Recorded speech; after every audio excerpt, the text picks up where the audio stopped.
it.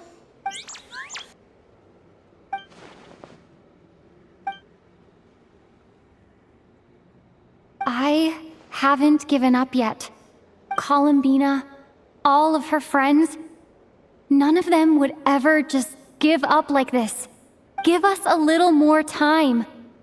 I can't promise anything, but I'll do everything I can.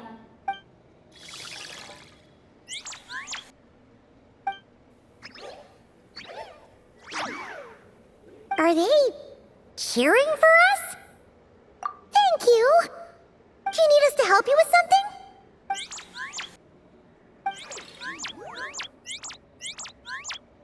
This Kohenki. Paimon thinks she looks a little flustered. Why don't you play something? If they hear a familiar melody, maybe they'll calm down a little bit.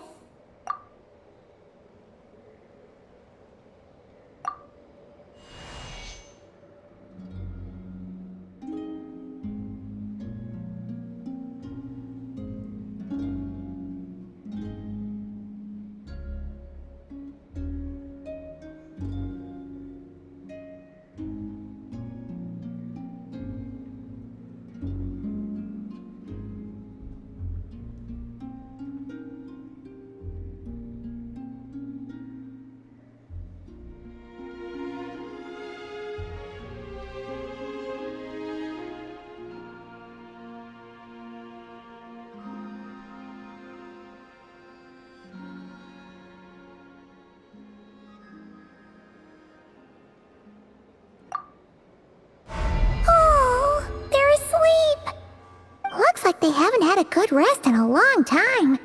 Shh, let's leave.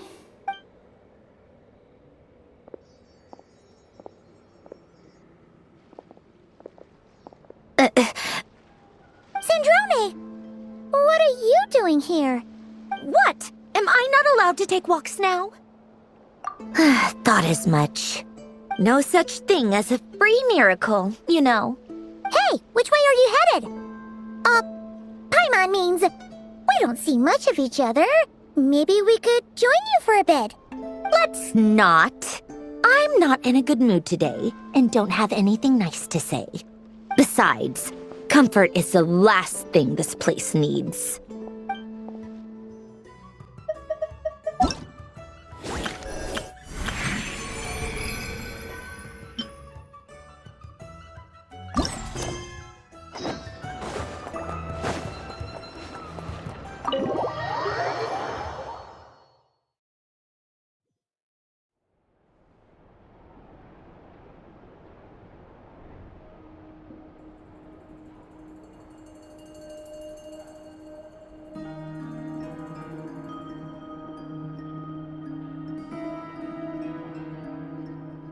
Looks like the gang's all here!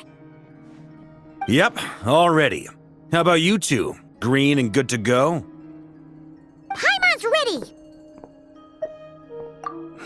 Haha, feeling nervous? Don't blame you. We're all a little out of our depth with this one. Okay, so, some time ago, Columbina was ambushed by the Doctor. It all happened pretty fast, and the last thing you saw was her vanishing into the moon's reflection. Yes, though at the time, all that the rest of us saw was the Doctor using some kind of power. The next moment, Columbina had disappeared, and you were falling into the sea. We have to get Columbina back. And whatever the Doctor's plan is in seizing the Three Moons Authority, we have to stop him before he succeeds. The Frost Moon Scions consider it our duty to rescue the Moon Goddess. I wasn't expecting so many others to come to our aid. So I want you to know that you have our utmost gratitude. Great. Well, first things first. Wait. Someone's here. We heard your footsteps. Although... You've been here for a while now. I take it you followed the Traveler, but I don't sense any ill intent in you. Come on.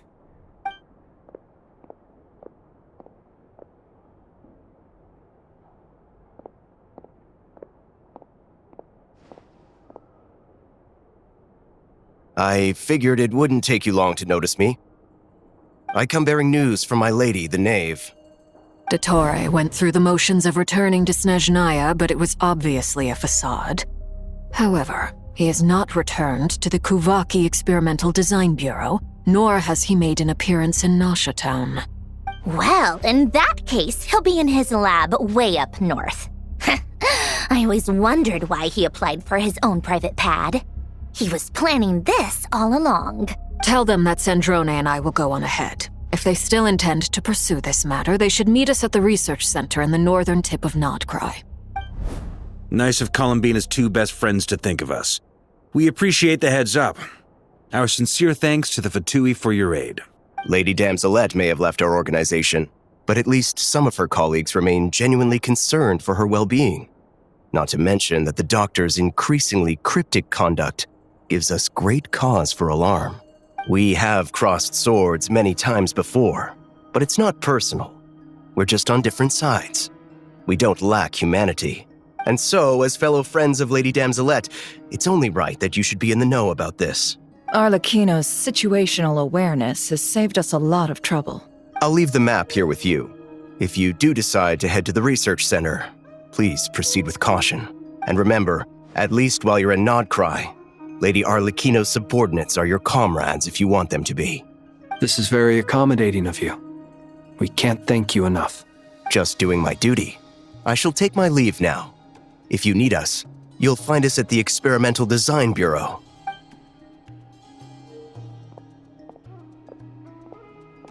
So, the doctors left the Experimental Design Bureau and headed to some research center up north. Marionette seems to think he's been planning this for a long time. But when did it start? Before he even arrived in Nod-Krai? It seems his loyalty to the Tsaritsa is lip service at most.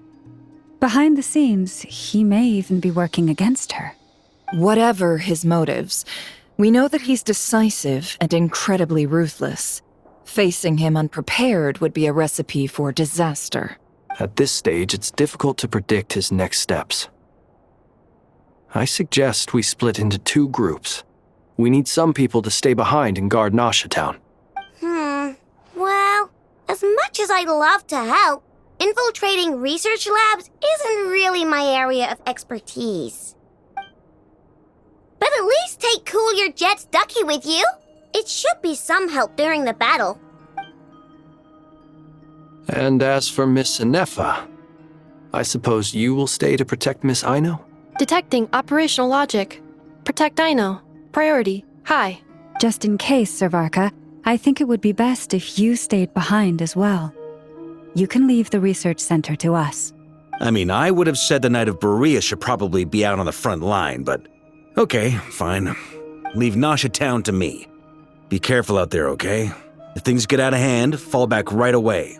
Yehodo will be on hand to assist you. In my absence, she can handle any intel gathering work. You got it, boss. You guys make sure to get back here in one piece, all right? We will. Things are moving fast. We'd better head off soon if we hope to keep pace. So, it's infiltrate a secret research facility, or... Yeah, alright. Paimon will help out here instead. Sounds like it's gonna be a pretty intense fight. We all have to bring our A-game here. So, anything you need to wrap up before we leave?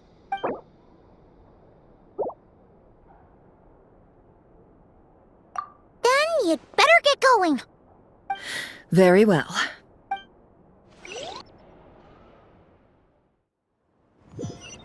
All these broken machines on the ground. Someone got here before us. Could it be Arlecchino and Sandrone?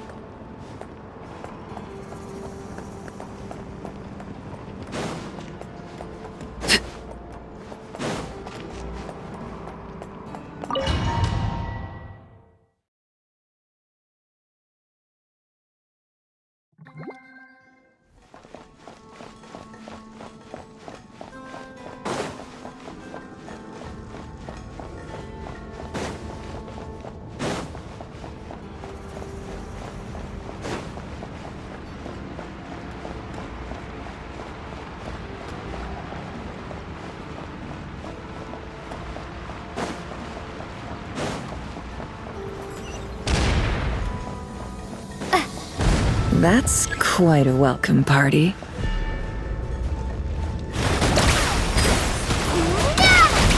For the everlasting forest. Forest? The mystery unravels. No more lies.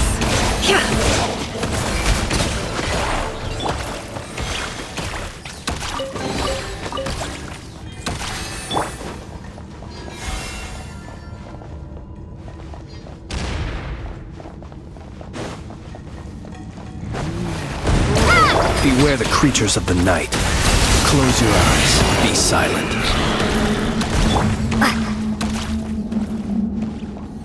Get back! I said get back! Do you hear me? Why isn't it working? No! Don't come any closer! Don't!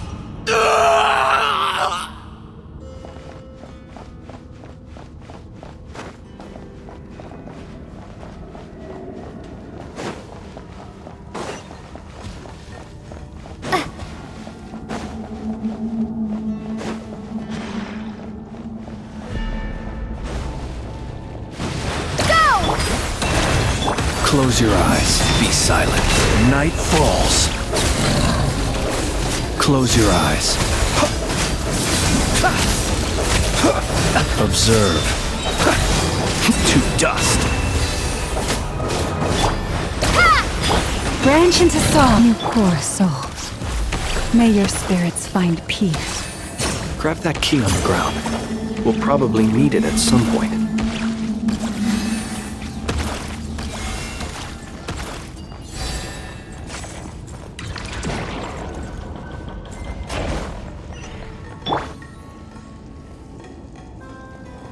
Watch out! Ugh, there's no way through. Let's go around.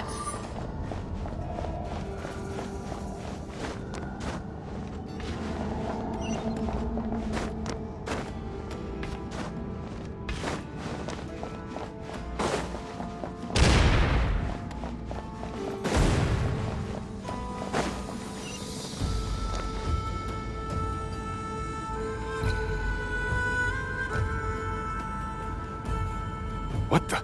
Trespassers? Here? What's wrong with you people? We're looking for the doctor, and we understand he might be here. I see you're fleeing the facility. You looking to settle a score with the doctor? Good luck with that.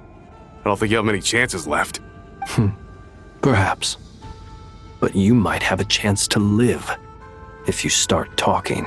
2 other Harbingers had the same idea as you. They're already inside. But what good is it gonna do? The doctor wouldn't do something like this unprepared. Seems to me that you're not too thrilled about being his subordinate. Also, is it just me, or do I sense monsters nearby? If you'd prefer their company to ours, that can easily be arranged. We need to know what the doctor is up to. Please, if you know anything at all, tell me. This is about more than us versus the doctor. His actions could have consequences for all of Nod-Krai. And perhaps even your homeland, Snezhnaya.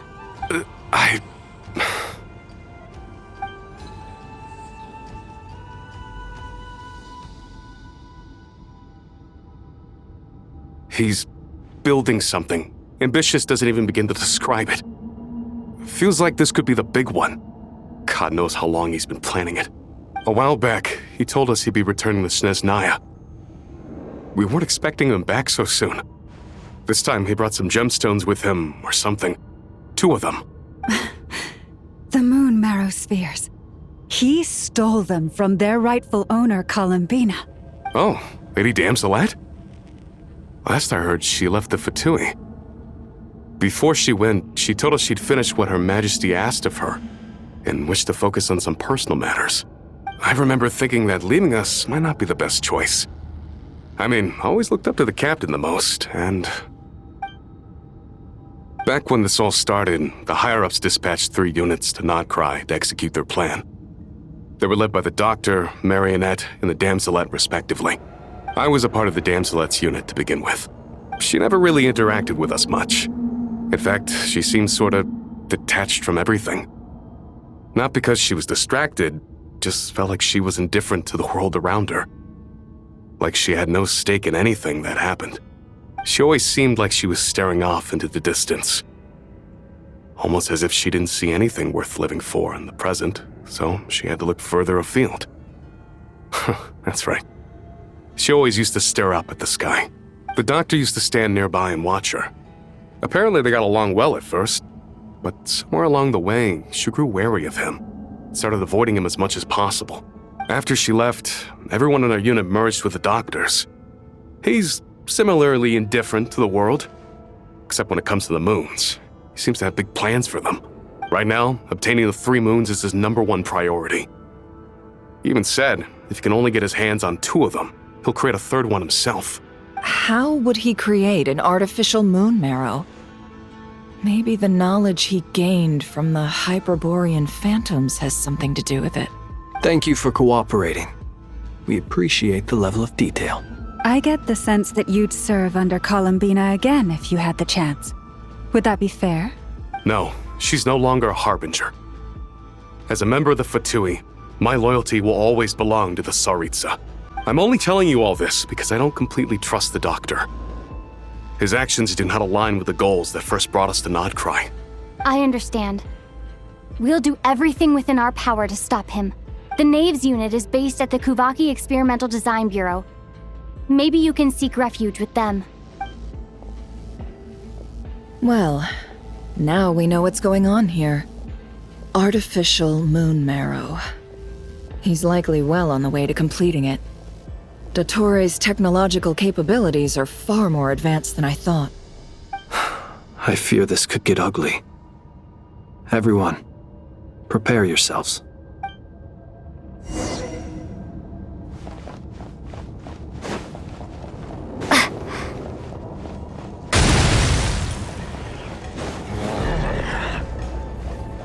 Bombs away! By the frost moon of old, you poor love. Steady now. Be silent. To dust.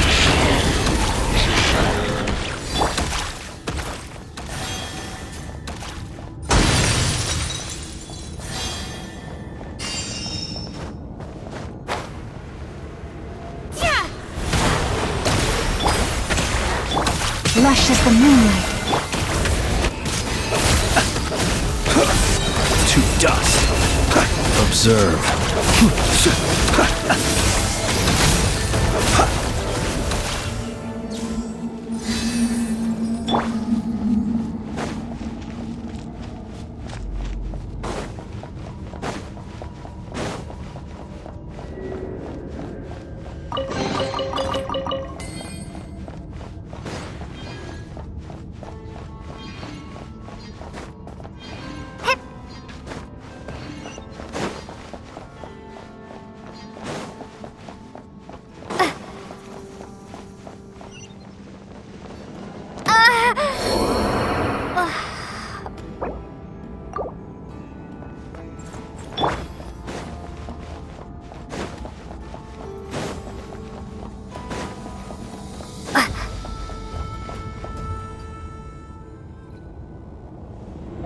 Welcome, one and all.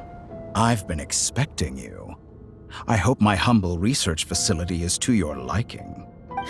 Yeah, we really appreciated fighting our way in through a horde of monsters. The gall! You expect us to believe you've just been patiently waiting for us? Of course I have. Should I be worried about something? Everything seems to be going quite smoothly so far, and you've shown up right on schedule. First Sandrone and Arlecchino, now you. Quite a surfeit of guests I've had today. If you were looking for them, I should probably mention that Arlecchino disappeared as soon as she entered the facility. As for Sandrone, why, she stood right here only moments ago demanding answers from me at the top of her voice. Hardly out of character. She never was one for basic courtesy. But I have to admit, I was a little surprised to see her showing concern for someone besides herself. Does everyone you associate with undergo such a change in temperament? Speaking as a researcher, I have to say, it is not a change for the better. It threatens one's ability to remain objective. Well, since you ask... So you've got your hands on the moon marrow, and now you're claiming godhood. Don't you think that's a bit of a stretch, Dottore? I must protest what you are insinuating with that phrase, claiming godhood. I am not claiming anything. I am stating a fact. You're a researcher. I'm sure you appreciate the distinction between the two. Huh? Wait, you really think you're all that? You'll excuse me if I'm not being a polite little lady for you. We're colleagues. We both know what kind of person you are. By the same token, I knew you'd respond along those lines. You and I both understand that facts speak louder than words. To that end, I've had my people send you a small gift. It should go some way toward helping you understand my present position. What gift? Where have all your troops gone? Who knows? Perhaps they are already marching toward a new world, following in the footsteps of an unknown god. As vulgar and arrogant as you may be, dear Sandrone, I have no intention of taking out my displeasure on your subordinates. They will enjoy equal rights to my own. You sent your people to the Experimental Design Bureau? That's a Tsaritsa's property. Yes, and I am very mindful of Her Majesty's instructions. But you know full well that they do not conflict with my present goals. In which case, all I'm doing is conducting another one of my experiments. Is there a problem with that? Now then, you have a judgment call to make. Am I simply lying to stall you? Or is it possible that every word I am saying is the truth? In which case, your subordinates really are in danger. So now you've turned on fellow Fatui soldiers. You're completely insane. I have set a new rule for myself. Each person gets one chance. Naturally, that includes you, Sandrone. If you wish to leave, I won't stop you. We are colleagues, after all. Scumbag!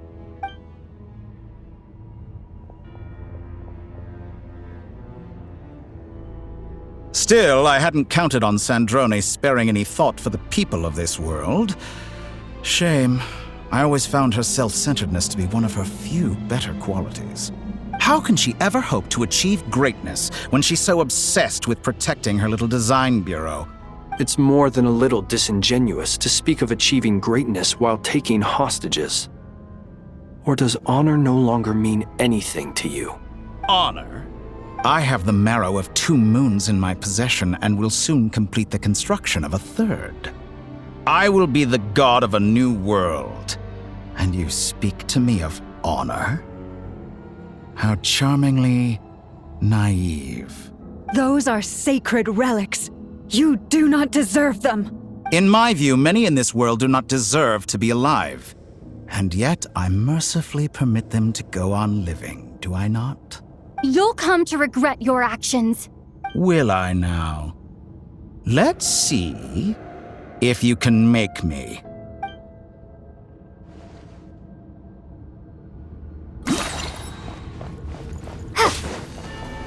Wipe out! With one heart, we pray. Leave this place. Seek within. An exact. The night cometh. Close your eyes. Be silent. Observe. Close your eyes. Go! Receive my blessing.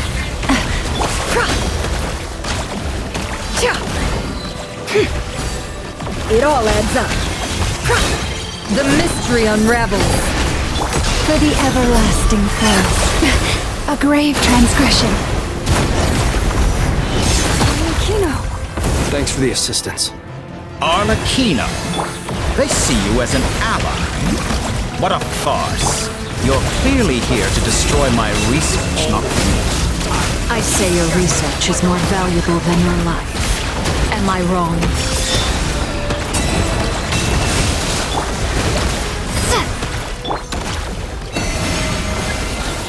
Can't hide the truth. No more lies. Observe. Close your eyes. Lush as the moonlight. With one heart, we pray. Can't hide the truth. The deception ends here. Is that the best you can do? Observe. Do you fear the dark? Bombs away! An exact practice.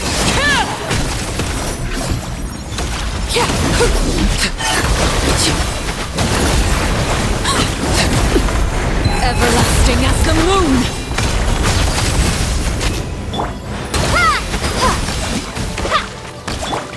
Branch into song. Be silent. Close your eyes. Be silent. Do you fear the dark? For the everlasting forest. Receive my blessing. Target acquired. Interesting. Dottore is too powerful with the artificial moon marrow in his arsenal. Fighting him is futile. Quickly!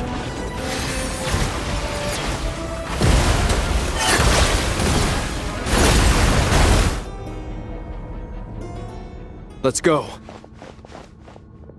I've always thought it is wiser to flee than surrender.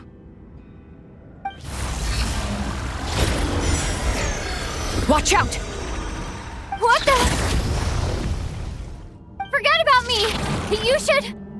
Where's the Traveler?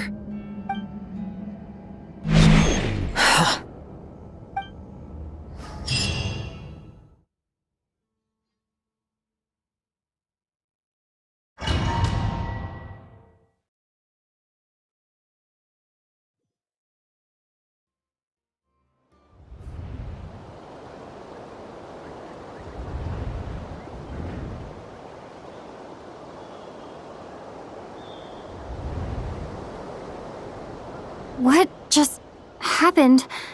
Nasha Town? How did I get here? Strange. I remember being trapped by Dottore during the battle, and now, all of a sudden, I'm here. Something weird is going on. I guess I'll start by exploring the area. Huh? Traveler? What brings you here at this hour? Huh? What are you in the mood for today? A hot dog? Or something else? We've got some special discounts at the moment. Want to see the menu? Sorry, I'm not hungry right now. Ah. Well, feel free to take a seat for now. Let me know if you change your mind.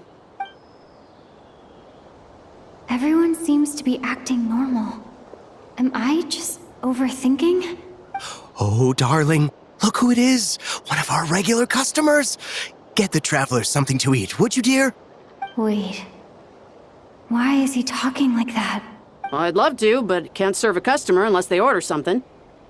Anyway, I take it your business is wrapped up? Yes, thankfully. It was a long trip, and it's left me feeling pretty exhausted. But the upshot is, I won't have to leave again for a good while. We can have some quality time to ourselves. Wait. These two are a couple? I see some kids around too. I didn't know they had a family. Hey there! I haven't seen you in ages! What's keeping you so busy? I've been looking forward to playing with you again. You forgot already? You're silly. Daddy brought you over to our house recently. We had some snacks together. What is she talking about? We've had a lot of customers over the last few days, so we've been real busy. And like my mom always says, some people are more than just customers. They're friends. Oh, another customer's arrived. I better go see what they want. This is all wrong. I never once heard the owner of this restaurant talk about their family. It certainly isn't a family-run business. And that child, I don't recognize her at all. Could this be a false memory? Very good. I knew you had it in you. Aren't you going to try the house special? When did he show up? No, none of this is real. You don't seem to like it here. That's fine. We can change venues.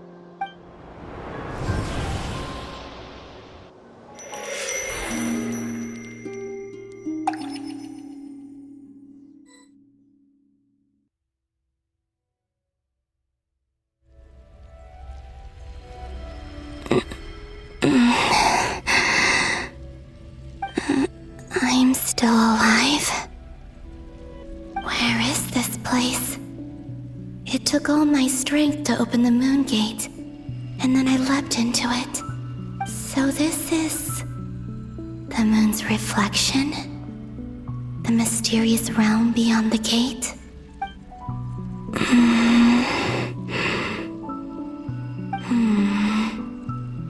I can't sense anything. I guess I could try opening the gate once more.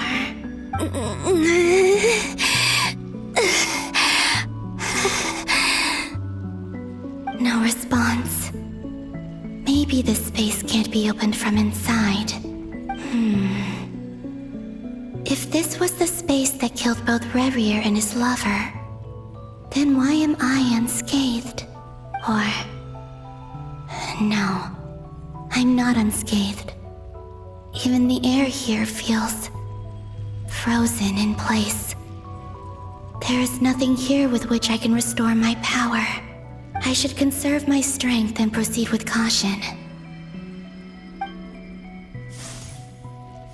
I don't believe Dottore's scheming will stop just because I escaped. If there is any chance that I can get back to the others, any chance at all, I must return.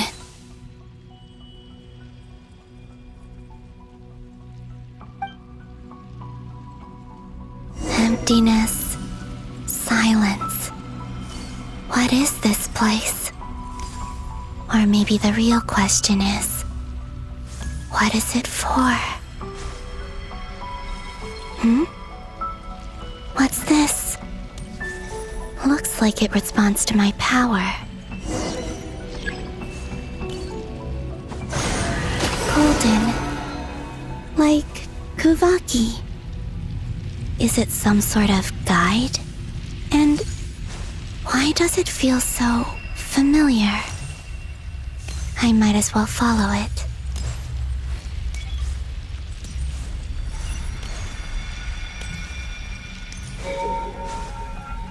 Where does this lead? Could it be the exit?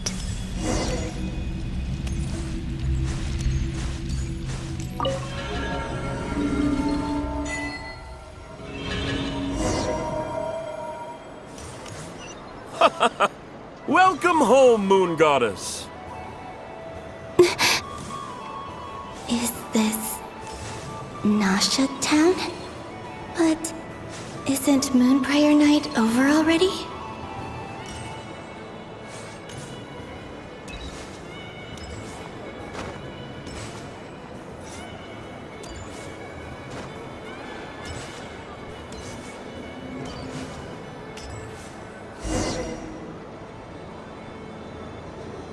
Goodbye for now, Columbina.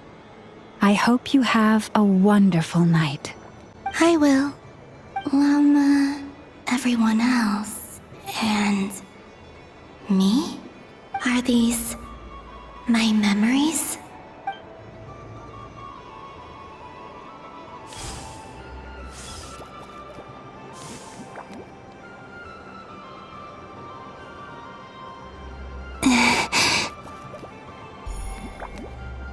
I can't touch them. It's as if we're separated by some impenetrable power.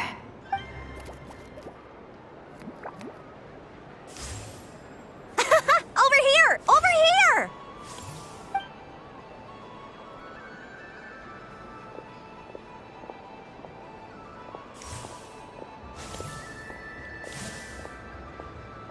But the people in these memories pass right through me.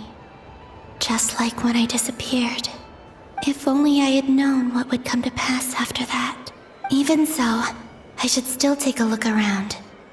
Just being back here. It gives me the strength to keep going.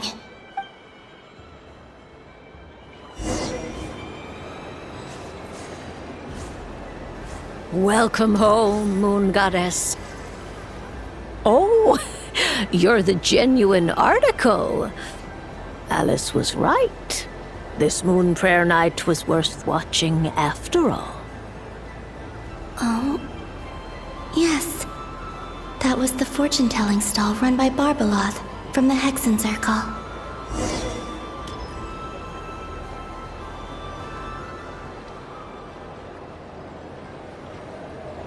Please, draw the first lunar arcana. This represents destiny and is the foundation for the divination as a whole. My destiny. I believe the card I drew was the moon.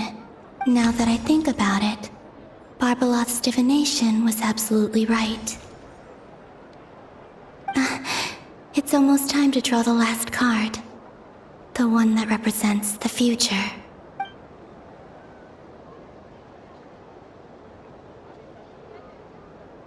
That was the card that popped out on its own. From here, I think.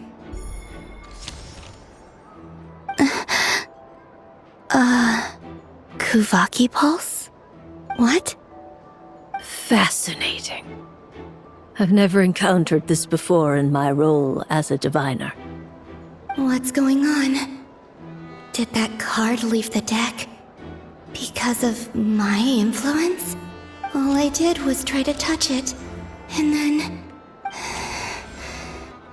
Maybe this memory space is not untouchable after all. Are there weak points in the barrier? Or... is it possible that there's more to this space than my memories alone? This card is death. I need to get to the bottom of this. I'll try touching something else. Is this... the wind? No, it's gravity. It's pulling me outwards. No, Traveler!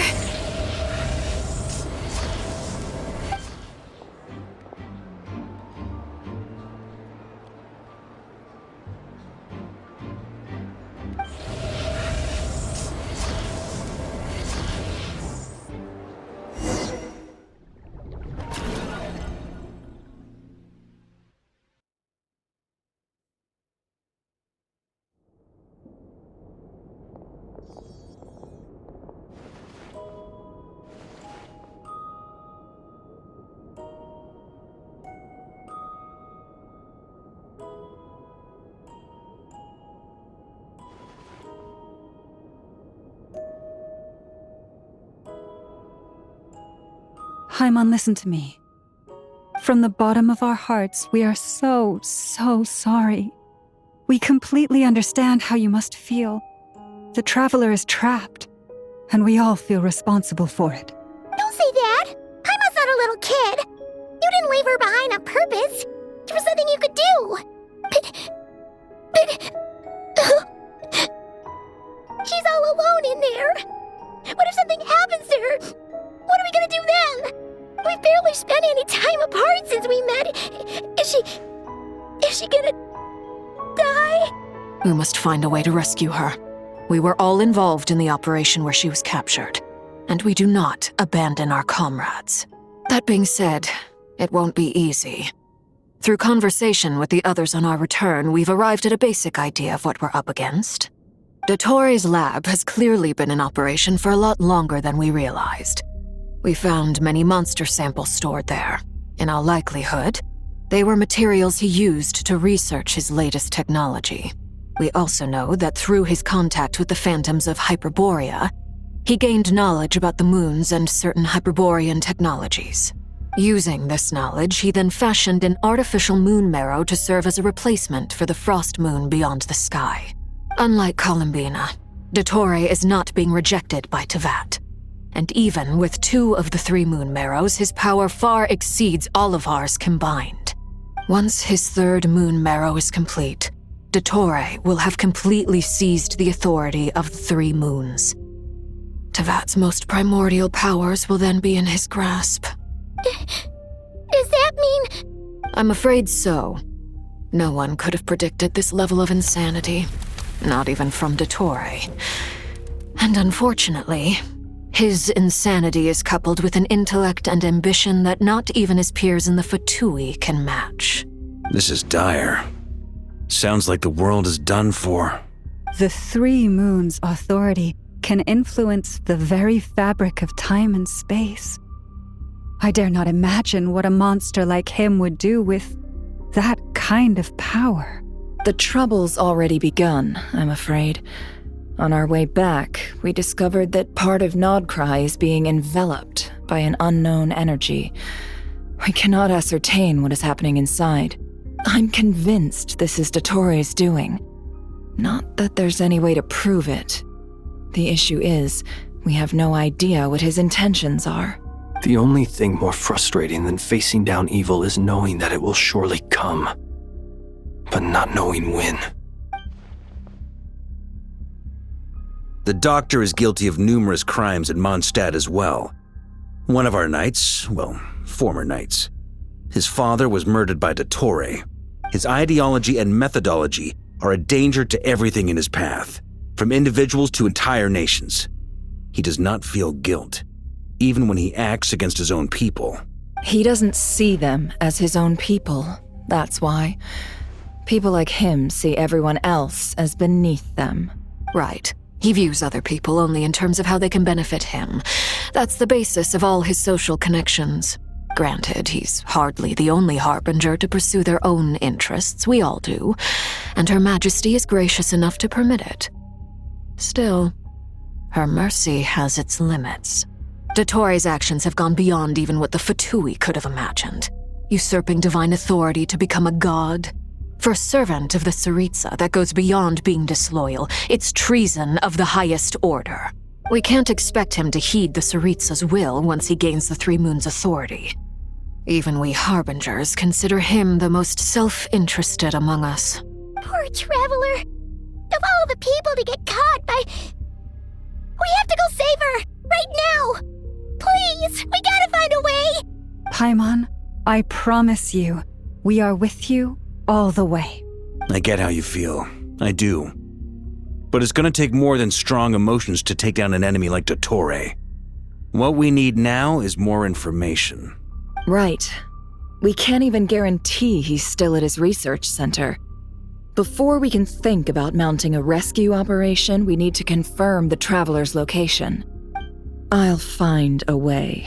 Paimon knows, but... She's so scared. If anything happens to the Traveler...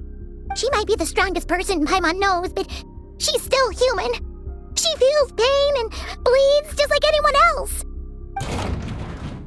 Then think things through before you stick your neck out. Unless you want to lose your head. Sandrone. Miss Sandrone, you're okay? Put the stuff over there, and be gentle with it. Am I okay? As you can see, I've had to move my whole livelihood out of the Experimental Design Bureau. It's been swallowed up by Dottore's energy field. If I'd left it any longer, I probably would have gotten stuck there. Ugh, Dottore always goes a little loco when he finds a shiny new toy. Not that he'd ever admit that. But this time, he's gone full psycho.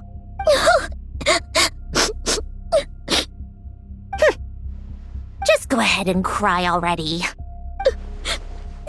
Sorry. Paimon's not trying to make it seem. It's just... She can't. Oh, Paimon. Let it all out. There's no shame in it. When you're overwhelmed by fear and despair, crying can help get it out of your system. You'll feel better for it. Okay then, while the baby of the group is having a moment, how about the grown-ups get to work? Give me your hand. You've made a discovery? Pulonia, scan.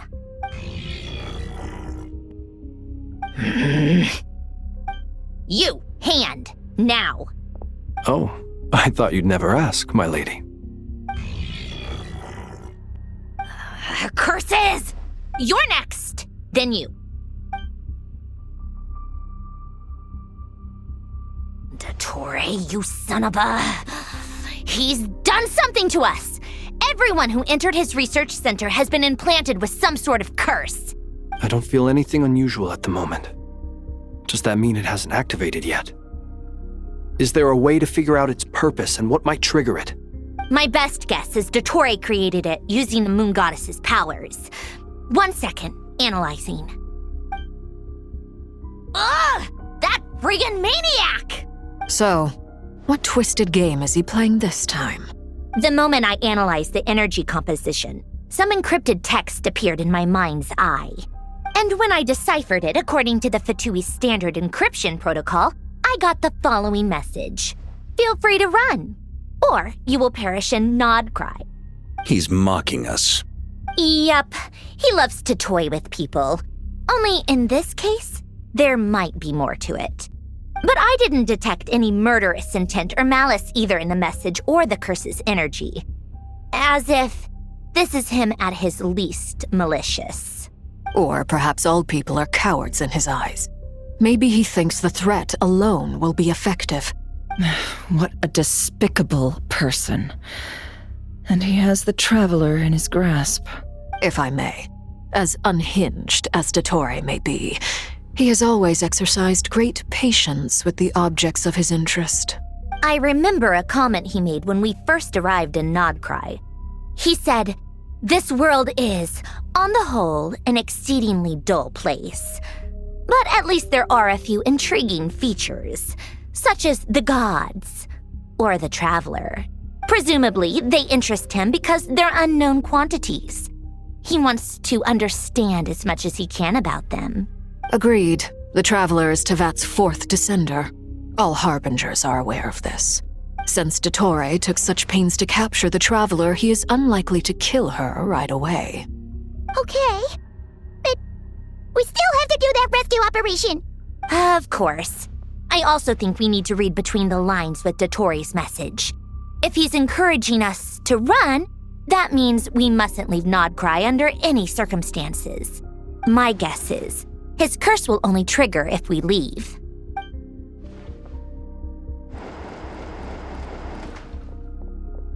We've discovered multiple energy fields. Albedo is still attempting to analyze their structure. He told me to report back first.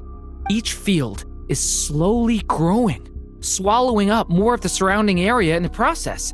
And the pace of their expansion has increased since we first examined them. He's probably trying to swallow Nod-Krai whole. His nefarious ambition knows no bounds. If this continues, the whole of Tevat will be in trouble, not just Nod-Krai. The loss of Columbina could not have come at a worse time. Do we think she's truly gone for good? She entered the space beyond the Moon Gate, knowing what became of Rerir and Thalindus. I'm sorry, but I fear the odds aren't good. Don't be ridiculous. If I know her, she's busy finding a way back as we speak just so she can annoy me. She isn't dead. Whatever has become of her, the fact remains that we are two comrades short on the eve of a decisive battle. We need to find out the Traveler's location. But there is also other work to be done. Agreed.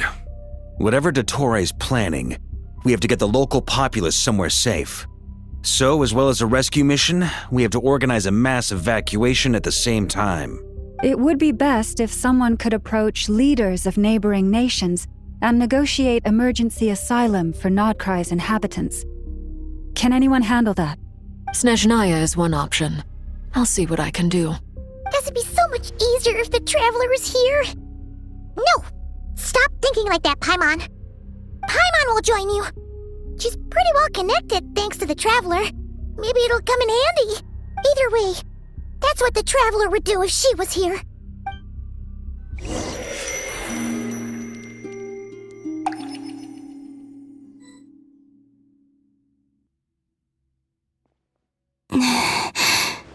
Back here again. That gravitational force that pulled me back. Is this where it came from? When I saw that memory of Moon Prayer Night, I think I influenced reality. Was it just a coincidence? Or, if only I could have sent the others some kind of warning on Moon Prayer Night. Maybe we could have stopped Dottore. I feel so heavy. Does entering that space consume a lot of energy? Well, even so, I have to keep moving forward. Back to emptiness and silence again. I should try and find my way back inside that memory.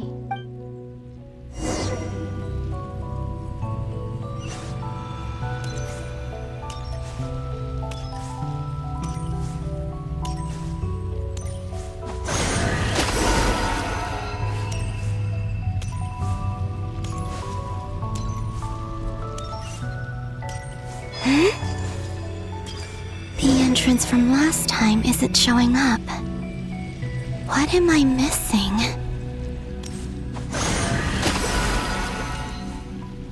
Looks like I need to gather these scattered fragments.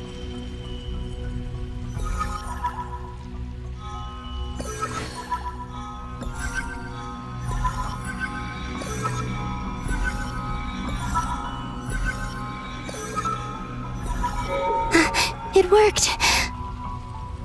Hopefully I can stay inside for a bit longer this time.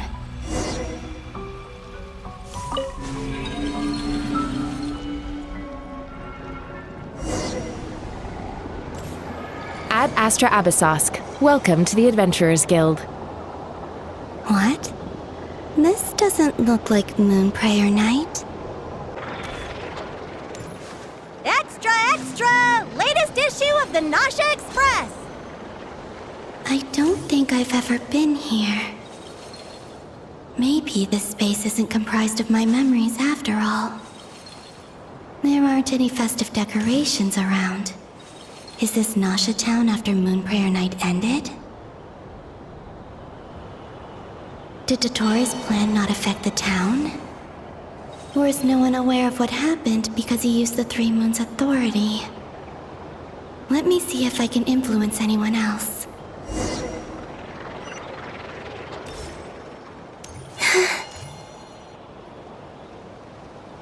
So, what do we do next? Wait, that voice. Paimon? The most important thing right now is to find that mage. Lauma the Traveler and Mr. Varga are here too. I'd better go pay the Fatui a visit. Traveler!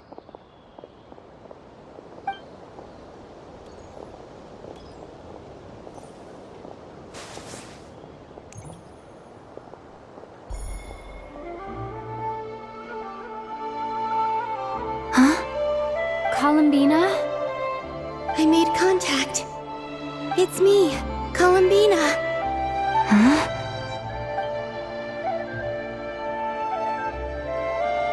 Traveler? Let's go! This is no time to be spacing out! Huh?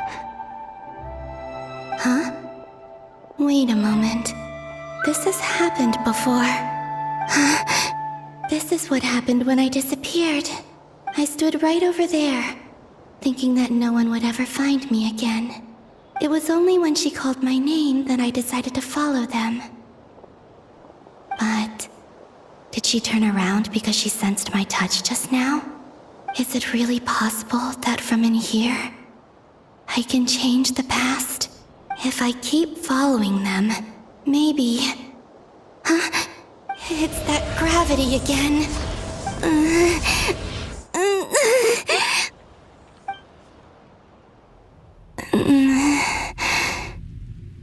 Every time I influence reality within that space, this force intervenes and pulls me back. It's as if it's trying to stop me from leaving. I'm getting weaker and weaker. I'll just have to try another approach next time. Come on, Columbina. Keep going. You have to tell everyone what happened.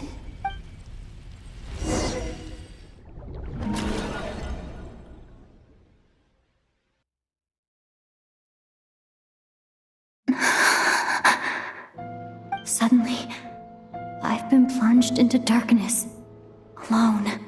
It feels strange, as if something has grabbed hold of me.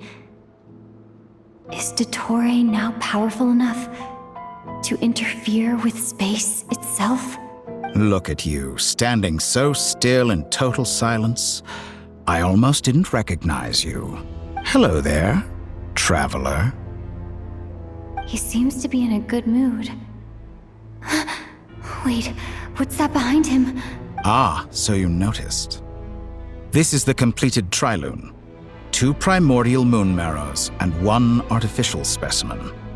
You are wary of it. Good. Maintain that reverence. You performed well in that recent battle. Brave and reckless as always. Courage is the sign of a true hero, and impulsiveness is the hallmark of those who strive to advance. I say this not to belittle you. Most creatures are far more timid by comparison. 3 moon marrows. Does that mean the artificial one is now complete too? Well spotted. What do you think? For a replica I built myself, I dare say it looks the part. Dottore, are you planting illusions in my mind? I have no interest in fooling your eyes. On the contrary, I hope to show you the true essence of all that you see before you.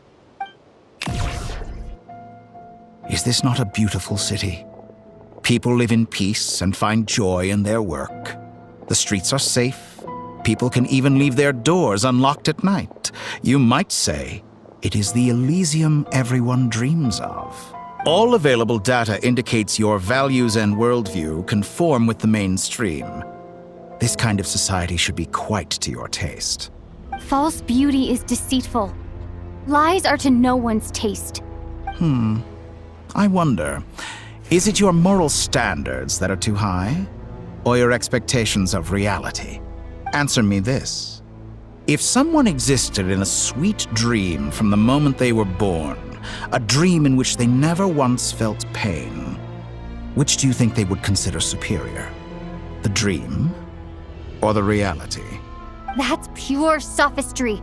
It has nothing to do with your actions. As I suspected. You have yet to understand all of this for what it really is. What do you want from me? You sound impatient. Do you think the only reason I'm keeping you is because I want something from you? If it's not, then why haven't you killed me yet? No one can stop you if you're as powerful as a god. I'm delighted you recognize that fact. I believe we last squared off in Sumeru. Ah, the memories. How time flies. You and I have both grown. I'm not surprised that Arlecchino and Sandrone worked with you. You've always a way of slowly but surely ingratiating yourself with all levels of society. People laud you as a hero, but I suspect there's more to it than that. Oh, but to be clear, I don't say that to flatter you. Do you always give your opponent an appraisal before you deal the final blow? Call it a long-time habit. I'm a researcher, and one of my duties is to give an objective assessment of my subjects. But you misunderstand. We are not opponents. Not at this moment. I just want to talk. Think back to Tartaglia, Arlecchino, Capitano, Columbina, and now even Sandrone.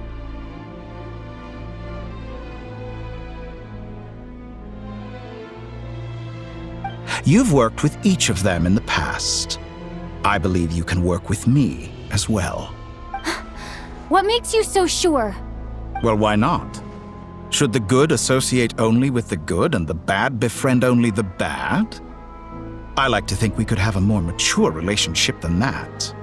Surely you don't think all your relationships are grounded in friendship or shared ideals. People come together because it benefits them to do so. If you think of the people you admire, you must surely admit that they have provided some benefit to you. Morality, ambition, dreams. People have plenty of words to embellish the nature of their relationships. But once you break free from those ethical frameworks, you will see that the only thing connecting the two of you is mutual benefit. And that is what I'd like to talk to you about. We're finally getting into it. He's probably been planning to kidnap me for a long time now. But for what exactly? He has the authority of all 3 moons. I won't be able to gain the upper hand in a fight. Best if I pretend that I'm willing to negotiate for now. You say you're a god, but you also speak of mutual benefit. What could a god want that the 3 moons cannot provide? Excellent question. But before I answer, I would ask you the same thing. Gaining Columbina's allegiance was a rare and extraordinary feat. But the Moon Marrows are now in my hands, and I have the edge over her. For this artificial moon is not being rejected by Teyvat. Her identity and lineage may have been a thing of glory in the old world, but they were also shackles that prevented her from ever integrating into Teyvat. I, on the other hand, you may view me as a thief, but I have overcome that limitation. So what is it that the 3 moons cannot grant you? What stops you from negotiating with me to get what you want? I don't make deals with lying psychopaths. That's quite an accusation. Are you expecting me to get angry with you? Well, this is one aspect in which my personal growth has served me well. In the past, my less mature self might have been disappointed, perhaps even angry, over a small setback like this. Like when you and Lesser Lord Kusanali joined forces to oppose me, for example. But things are different now.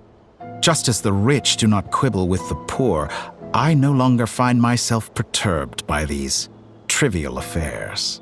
Human relationships end with conflicts of emotions and interests. But relations between humans and gods are different. And ours is even more unique. I have ascended to the highest heights and laid claim to unprecedented horizons. And you were no ordinary person to begin with.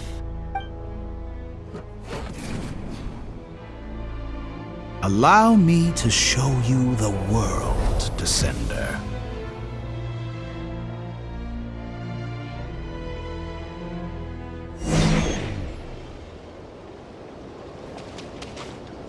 To stand, walk, jump, sit, and lie down. These are the most common of behaviors.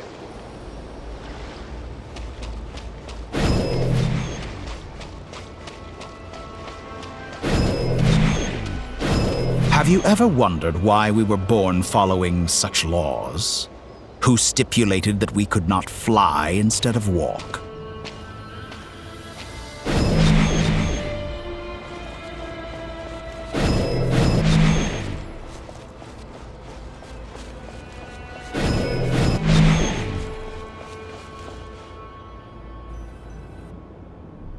Someone of your talent and experience must surely know of the 4 great rulers who serve the heavenly principles. They govern life, death, time, and space. One wounded by a blade will die from blood loss or infection, and one who falls into a lake will drown in agony. The elderly wallow in solitude, and the solitary age faster. Eventually, new life is born, only to embark on the same path of suffering. These 4 divisions anchor the world and shackle those who live in it.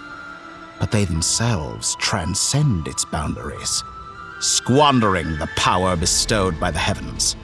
All who live yearn for equality, but unless the gods prostrate themselves and profess that they are mere servants of the living, equality can never exist.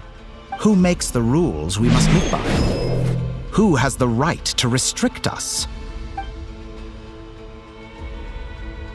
The limits of the body can be rejected.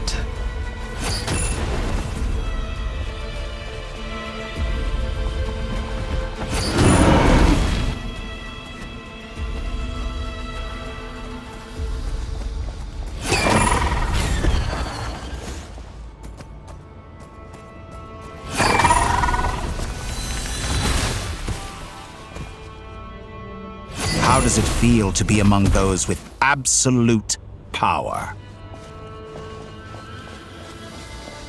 You cannot conceive the extent to which your flesh hinders your mind and spirit.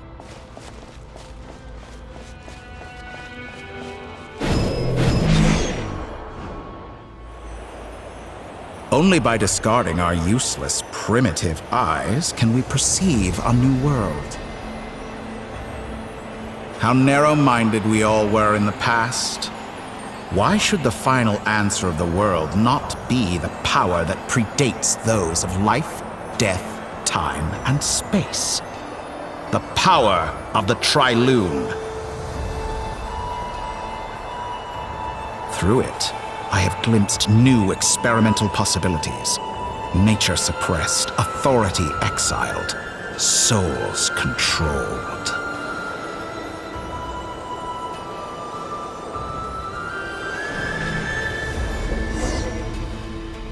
You know, I heard recently that a group of critics reviewed countless stories and drew an interesting conclusion.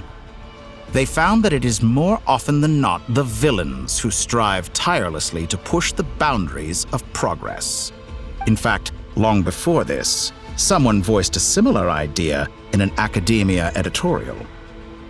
I felt a great affinity with this perspective. I have never been afraid to step up and play the role of the villain. Fanatics are trampled down for their transgressions, and those who transcend are rebuked for their audacity. And so, the majority of creatures are too timid to follow my lead. But all sacrifices made during my experiments have been worthwhile, as you can now see. I can offer you something new, something unique, precisely because I am a villain.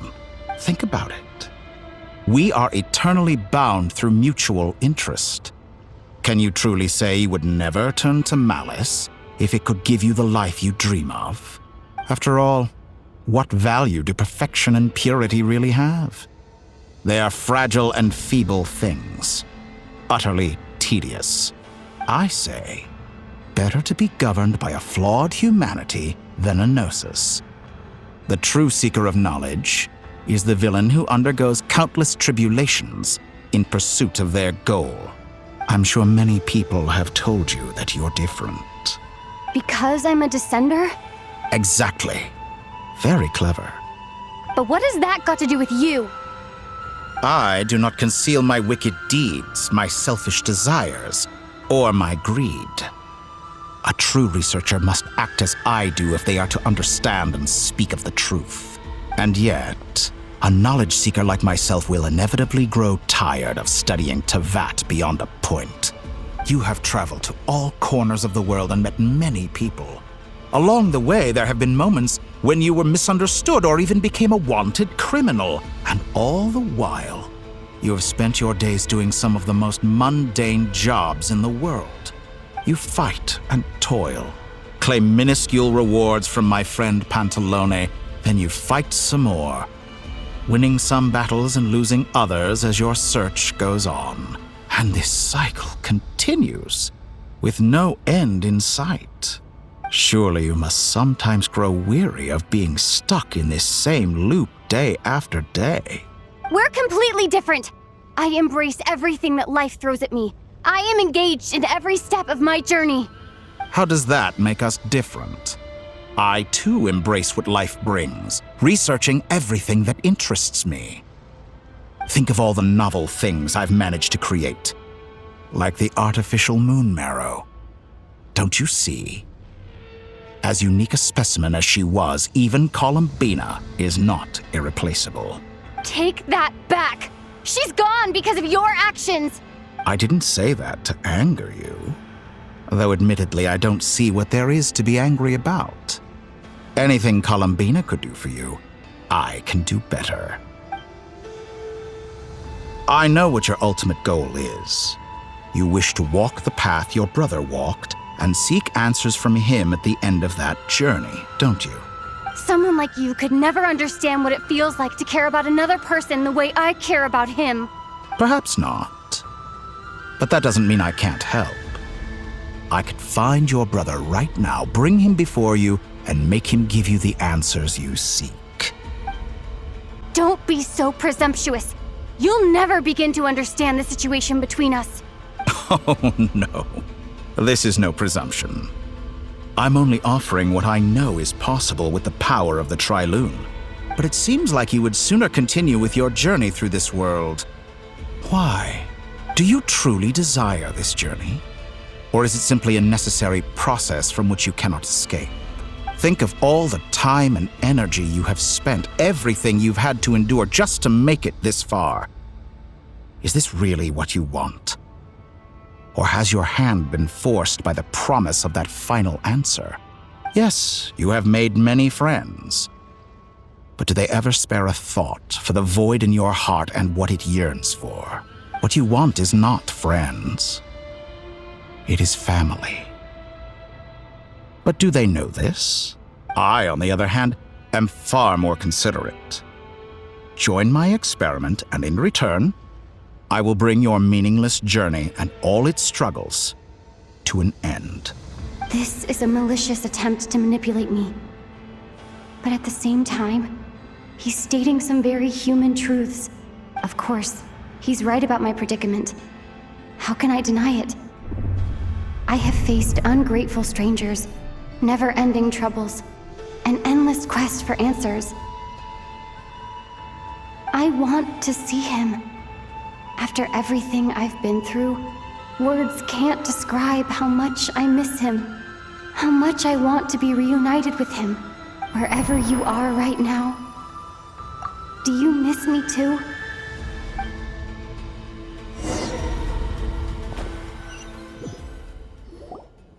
All right, everyone. Our next mission is clear. We need to contact all the major organizations, explain the situation to the public, and then begin the evacuation. The residents of Nod-Krai are quite dispersed.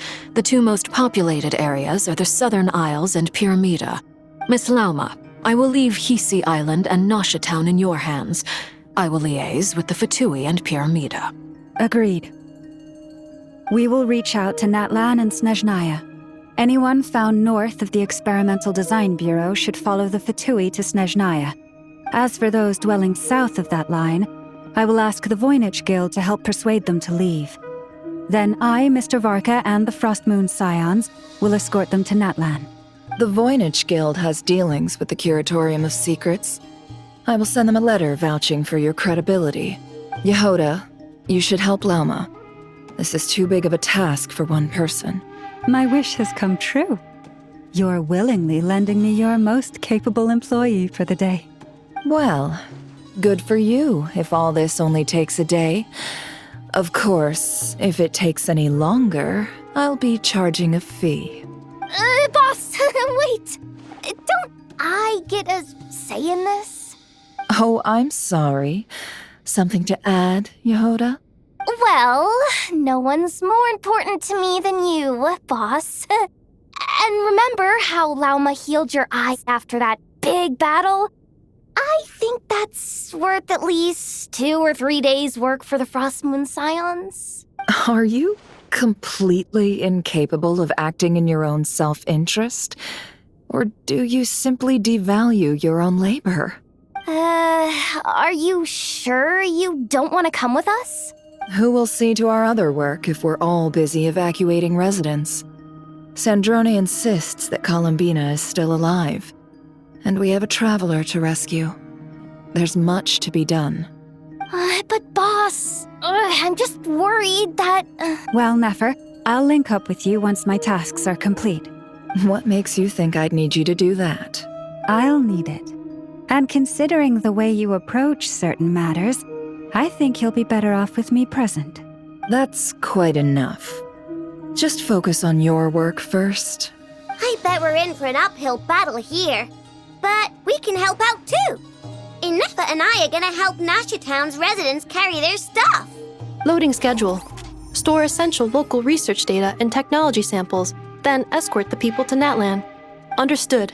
I will execute this to the best of my abilities. Great stuff. Thank you, ladies. I've contacted the Lightkeepers.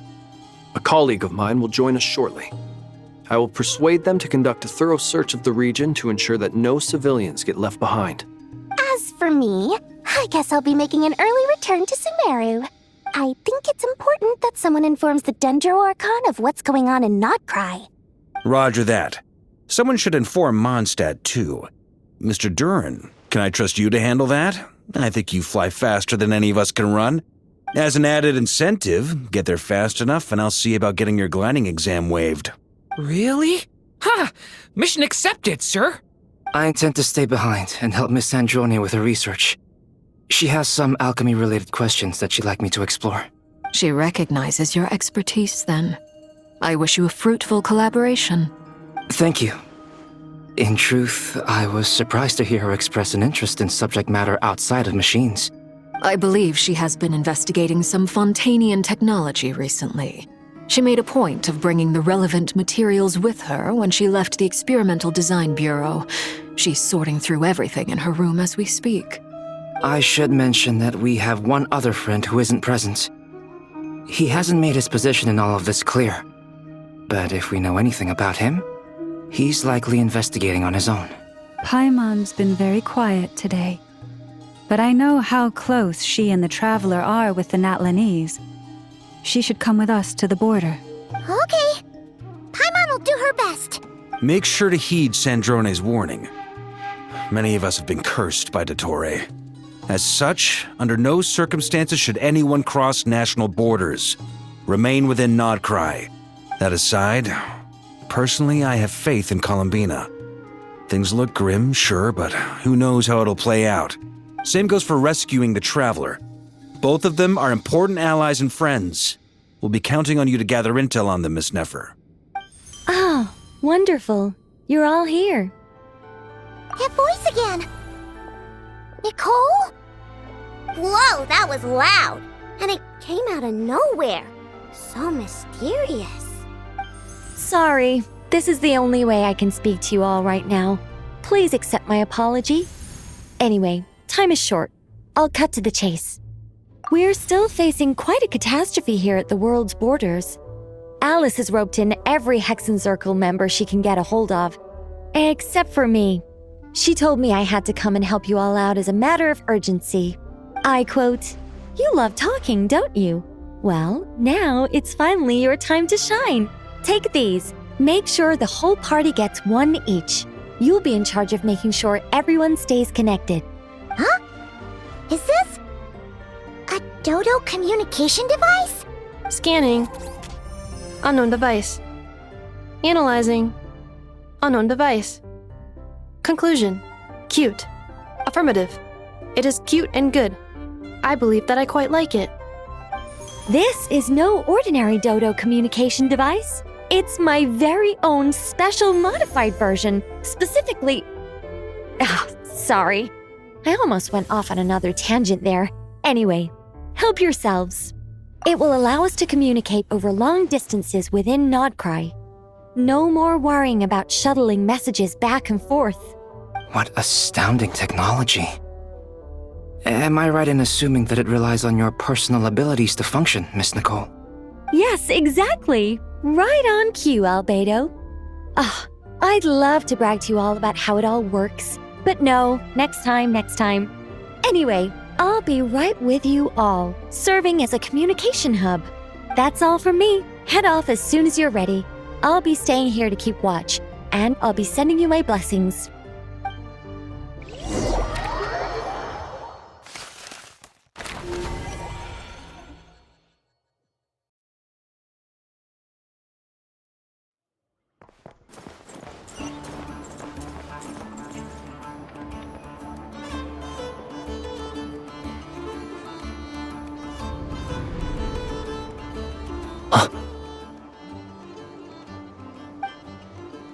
Sir Flint.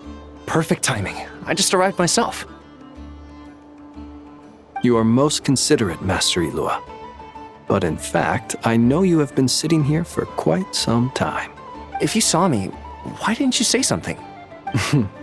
I was curious to see how long you could sit still for. Also, shouldn't you have managed to sense me approaching? That would be a first. You always seem to appear out of thin air without making a peep. Also, how many times do I have to tell you not to address me as master? I don't qualify. I beg to differ. Why should a young man so well versed in social graces as yourself not be worthy of that title? Please, Lord Flint's. Sir Flint's. I'm begging you, don't flatter me into complacency like you do with everyone else. You understand me better than most. My newest acquaintances tell me I love complimenting others. What do you think? I think they don't understand why you do it. You just love puffing people up till they're a big, happy ball of hot air that floats away into the sky. In all sincerity, I can only hope that they bring good tidings when they come back down to Earth.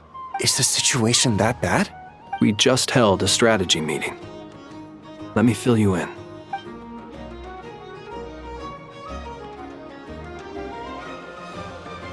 In short, we need everyone gone from Pyramida. We also need a team of Lightkeepers to scour the more remote regions of Nod-Krai for civilians to evacuate. I only hope we have enough personnel. We do. Old Man Nikita will definitely help, and we can recall anyone out on patrol to focus on this instead. Good. I'm sure you and the others will make short work of this. Now, don't forget, once you've completed this task, make sure you and the rest of the team evacuate to either Snezhnaya or Natlan as well. Flint's? If you've got something to say, Master Ilua, why not guess what I'm thinking right now? You mentioned that you have something else to deal with later. How difficult is it going to be? I doubt it will be easy. I know you're a Lightkeeper, and it's your duty to protect others in times of crisis. But I have a feeling that you'll be walking into grave danger. However bad things have gotten in the past, Nod-Krai has never faced a mass evacuation before. But from the sounds of it, you don't intend to come with us. I don't mean to pry, and it's probably none of my business. But whatever it is you're intending, you don't have to go through with it, you know. I've been afflicted with some sort of curse, and I'm told it may well trigger if I set foot outside of Nod-Krai. As such, I cannot leave. I have to act, if for no other reason than to fight this curse. What? No. Why? Why would anyone want to curse you? There are plenty of people out there willing to trample over others in pursuit of their own goals. Frankly, Sir Flint, I am furious. You're making light of what is an incredibly serious situation. Indeed I am. And? And what? I told you, I'm furious about this. Nothing I can do about it, I'm afraid. Things happen, and we just have to deal with them. If you find yourself feeling angry, perhaps start by drinking a big glass of water. Hey, you mean you're completely unmoved by my anger? I'm devastated. Then allow me to express my sincerest regret. Come by the lighthouse sometime. We'll catch ourselves a few fish, have a little barbecue, play some cards, and bask in the sun. Maybe I need to spell this out. Lean in a little, Flint. Oh my, this doesn't bode well. Word is that you were caught up in a real horror show recently. People were amazed that you returned safe and sound. They've been debating whether you're even human. I've returned safe and sound from plenty of crises. When you say people, do you mean other people?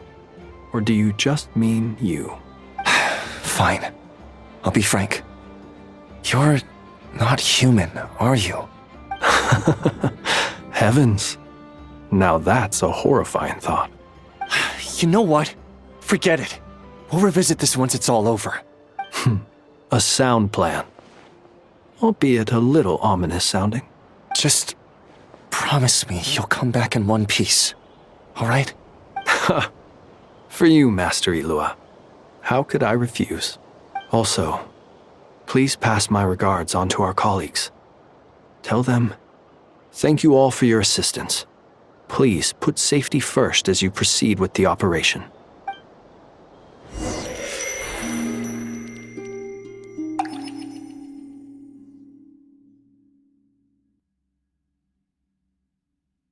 I have to keep searching for a path toward reality.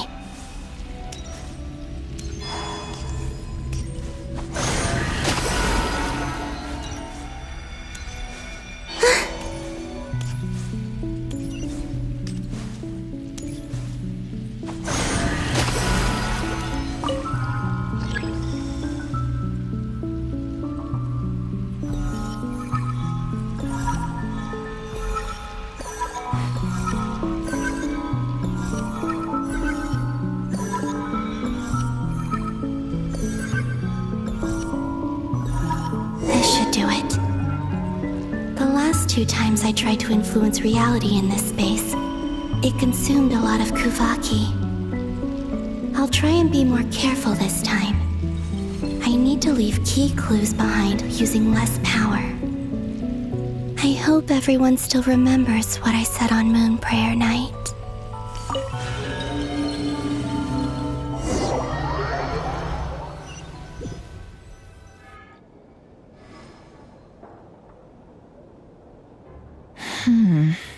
Nothing here either. Flints? Ah, Miss Nefer. What are you doing here? Unless... I just spoke with Itlua about arrangements for the search and came for a walk nearby. As for you, why would... It appears we think along similar lines. And neither of us likes to accept things at face value. As well as figuring out how to gather intel on the Traveler, I wanted to confirm some of my own suspicions. Also, we'll need to bring a lot of force to bear against Dottore. Even if we're only looking to rescue the Traveler, we can't leave anything to chance. You don't think Columbina perished either, do you? I'm merely considering the possibility that she survived, just as you are. How much can we really know about a deity like her anyway? Do you remember what she said on Moon Prayer Night? About using moonlight to send messages to us? Of course. I think that's why we're both here. Where have you checked so far? I've been focusing on the outdoors. Anywhere the moonlight shines. I checked most of Nasha Town, but didn't find anything. I checked the Curatorium of Secrets, and a few rooms where I thought I might find some leads. But no luck here either. The only places I haven't looked yet are the rooms in the flagship. But process of elimination isn't the only thing that brought me here. Oh, really? What's your other reason? After all that build-up, our mystery ally never showed up even once! Huh? Am I imagining things?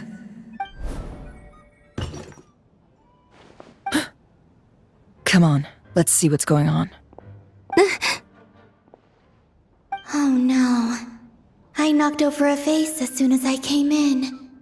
It must have been caused by a Kuvaki fluctuation when I entered the space. Although, it seems like I'm not about to be pulled away this time. It looks like as long as I'm careful with my actions, it doesn't count as influencing reality. Anyway, is this the flagship? The Traveler mentioned that's where she was staying.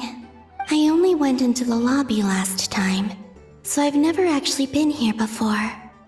How does this space work? If nothing else, I can now be sure that it is not simply memory. She mentioned where her room was. I think it's this one.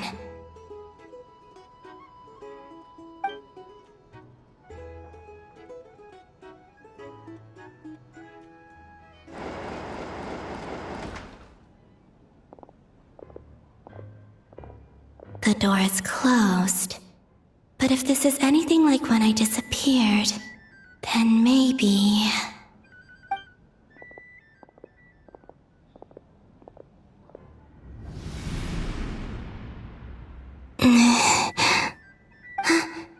I'm in. She and Paimon aren't here at the moment. I hope she's okay. I wonder what happened to her after that battle with Dottore. Best not to dwell on that for now. I need to try and leave them some clues.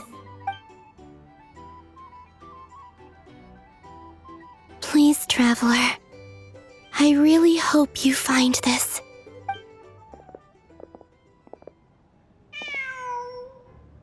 Huh. Just a cat. Nothing else here strikes me as noteworthy. Didn't you stay here for a couple of nights once? Before Rerir showed himself, yes. It's also where the Traveler and I first met. Did you notice anything unusual during your stay? I remember thinking how much noisier the flagship is at night compared to the graveyard. Other than that, no. The Traveler and Paimon were most congenial neighbors. This is where they've been staying, yes? Over here? That's right. I wouldn't usually condone breaking and entering, but we can make it up to them later. Focus now. I have to write a message on the wall using Kuvaki, just like I said on Moon Prayer Night. Simply open your windows on nights when the moon shines bright, and the moonlight will naturally flow towards the words I have written. Here goes. I'll need to carefully control my strength.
There's a noise outside the door.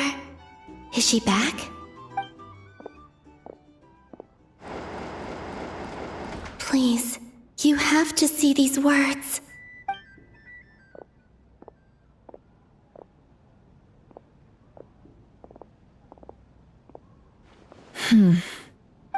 Well, do you sense anything? Unfortunately, no. And this place was our last chance. Not necessarily. We've only looked in Nasha Town so far. Miss Columbina said she would leave messages at her friends' dwellings. It's still worth checking where Miss Lauma lives and where I live. Let's try and make some time to look into those then. Wait. What are you waiting for? Paimon might have overeaten slightly. What's that look for? This is a victory feast. It's normal to eat a little more than usual. The Traveler and Paimon. It's really you. But why are they talking about a victory feast? Huh. You worried Paimon sick while you were out there fighting Rerir. So this is your chance to make it up to her, alright? Wait. So this is the night after the battle against Rerir. How did I end up here? That's quite a long time ago now. Wait. Time. That's it. Every time I've entered reality within this space, it's been at an earlier point in time. Every one of those points has been before I fell into the moon's reflection. And everything I've done to affect reality really did happen in the past. Does this mean that within the moon's reflection, time flows backwards? Starting from the moment I fell in? Not long till Moon Prayer Night now. It's gonna be even livelier than tonight. Although, it's gonna be sad saying goodbye to the damselette. She seems like a really nice person. Paimon.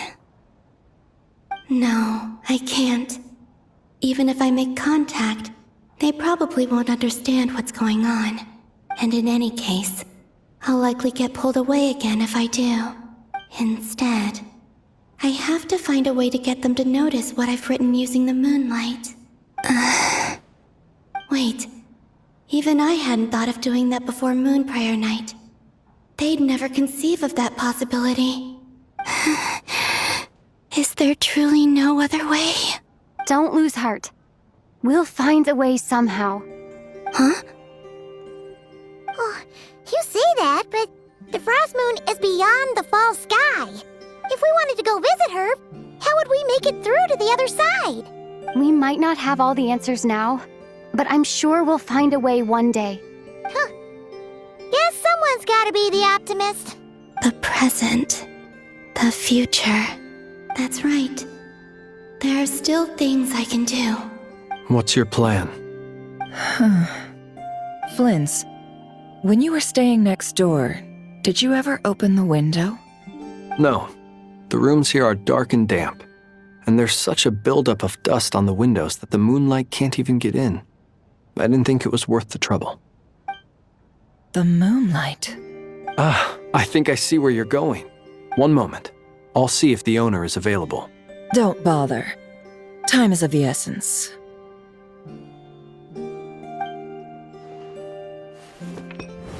Time. Even if no one sees what I've written at this moment, maybe someone will remember what I said after Moon Prayer Night. I need to write down as much information as I can. And maybe one day...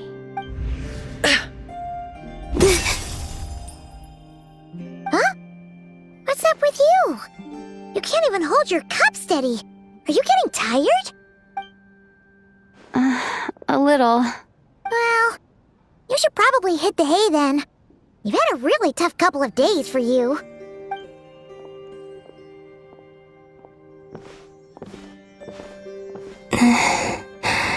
You truly have. You helped defeat Rerir, helped me reclaim my name, and you helped the others organize Moon Prayer Night. Wherever you are right now, I'm sure you're still fighting against the injustices of fate. This is all I can leave for them. How I wish I could stay here, but it's time for me to go. I hope to see you again in the next time, and if the opportunity presents itself. I will surely return to your side. Huh. Columbina. She's alive. Not only that, but she's left us an entire wall's worth of clues. She even wrote down what would happen on Moon Prayer Night. It's just a shame we found it too late. I am here. Time in this place flows backwards. I am constantly moving forward. It sounds like she's found a way to influence the past using Kuvaki, but her future is our past.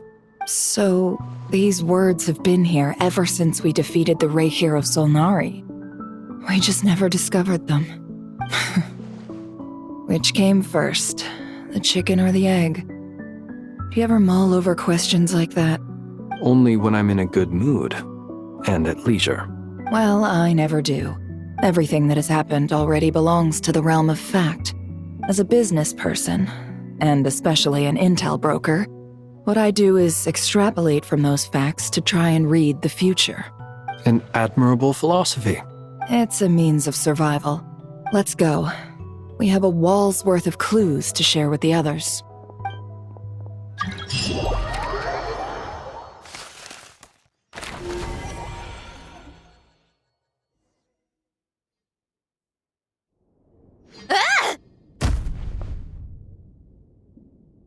It appears that the doctor's energy signature has changed to something similar to Kuvaki, but not like the Kuvaki we're used to. Nod-Krai's Kuvaki devices will only have a limited effect on it.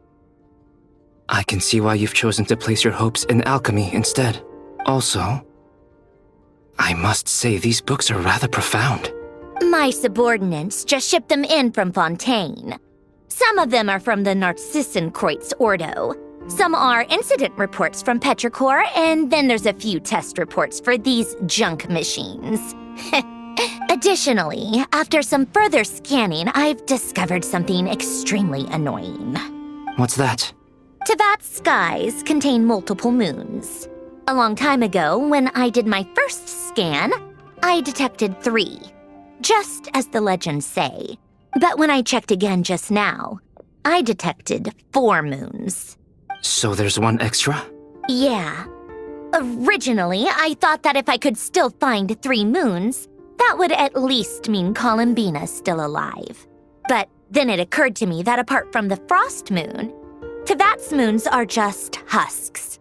And husks surely shouldn't show up in the scan, since they're not alive. It's weird, isn't it? If we can't even distinguish between a dead and a living moon, how are we supposed to know whether a moon goddess is still alive? Or does this mean that the moon marrows are equivalent to the moons themselves? It's certainly possible. In which case, the 4th moon you detected may be Dottore's artificial creation. So he wasn't bluffing. He really built his own moon marrow. Ugh! I'm so mad right now! It's easy to get overwhelmed when you have too much on your plate. Maybe you need to relax. Perhaps try going for a walk. Or simply take a few deep breaths. Nothing can calm me down at a time like this. I need more time, and I need progress.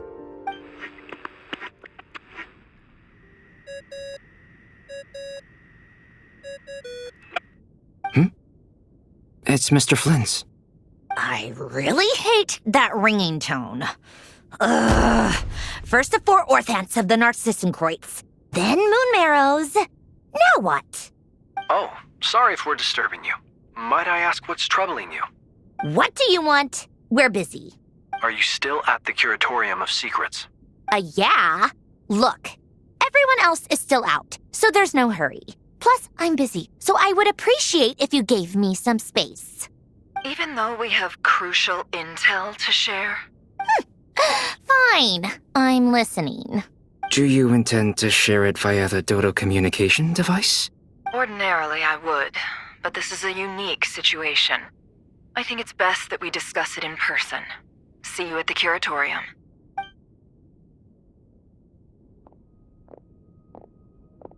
All right then. So, what's the situation?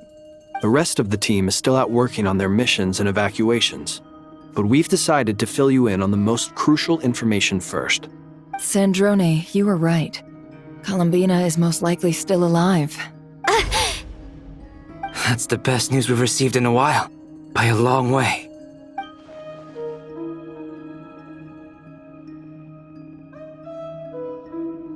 Random locations. Appearing in reverse order? Are you serious?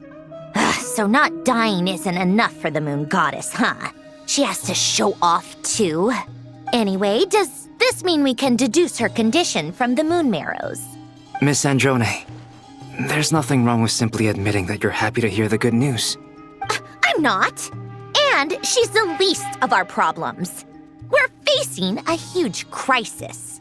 If she can't control the flow of time in there, she's just gonna keep moving backwards. Different points in time won't intersect, and she'll never find a way out. Let's say life begins with a drop of water. When did time begin? The moment this planet came into being? No, that's not right. Her final destination would be the moment at which the space she is in was created. But it doesn't seem like we can influence that space from the outside world. So how can we help her? Also, if she's alive, Rarier and Thalindis might be too. But as far as we know, neither of them have come back out. That space may not have an exit at all. I'm afraid I must concur with Miss Nefer in this. Can't exactly argue with that. Let's leave it there for now. I've taken notes on everything you said. Will it help with your research? I doubt it's gonna help with breaking Dottore's energy fields. But who knows when it might come in handy. Better to have it all written down than try to remember everything when I need it. All right, I need to get back to my research. Mr. Albedo has made a lot of suggestions that will require my undivided attention. Sure, I'll stay here. I have things to work on.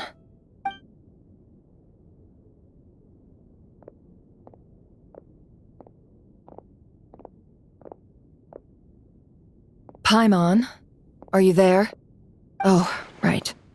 She went with Varka to Natlan, didn't she? Good thing we've moved her and the Traveler's luggage in here. Speaking of the Traveler, where could they be? There's a note. From Paimon. Paimon here. Not in at the moment, but if anyone needs to borrow her stuff or the Travelers, go ahead and help yourself. Paimon won't be mad. Also, Traveler, if you get back before Paimon, make sure to get some rest. Paimon misses you a lot, but put your health first, alright? How sweet. Well, since you offered, Paimon, don't mind if I do. This is the Traveler and Paimon's luggage. All the items they use day to day are here. It's well organized.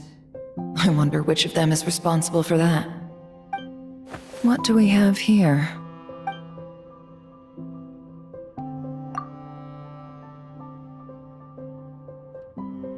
The camera captured a special moment that can only occur between people who are close to one another. You can really sense how the photographer feels about their subject. I wonder why this picture was placed outside. Is it because Paimon recently looked at it?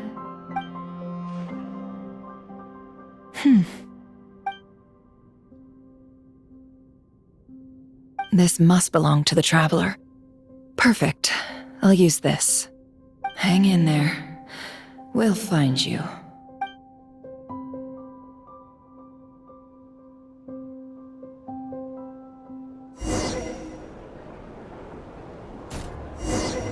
Pulonia. Search keyword world formula and bring me all relevant books.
Let's see. This one is on Tonki's sermon dictation concerning the apocalypse. I believe that the correct term for this is Fortuna. This was an ancient Romorian technology, a wisdom unparalleled. I never imagined that Romorian ideas would be so similar to the diagram I have named, the World Formula. This is strong evidence that human civilization should gradually shed possibilities as it continues to explore and evolve. The end of humankind may well be upon us right now. The sparks of civilization shall run out, unless we consider introducing variables from outside the system. Variables. Surely that can only mean one thing. Descenders? Dottore likely captured the traveler because of her descender status. But the Three Moons' authority comes from the world itself. Why would Dottore need anything beyond that? Where does this variable factor in? The world formula calculates the fate of an entire world. Introducing a variable would therefore give us...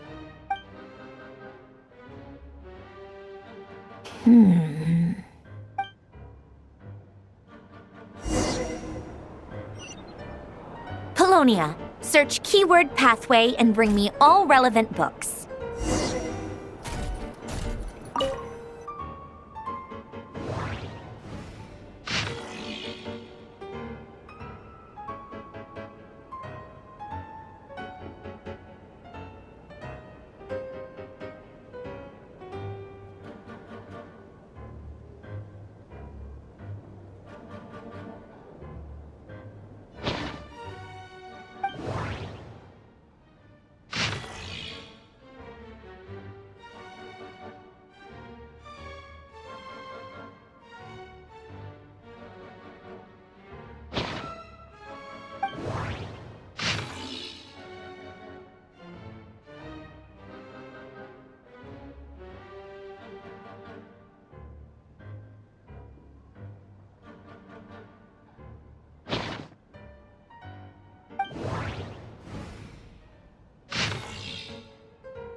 Otonki Sermon Dictation.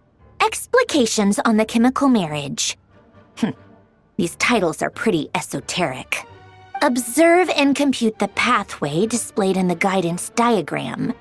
Deconstructing and reversing its effects could generate potential ideas.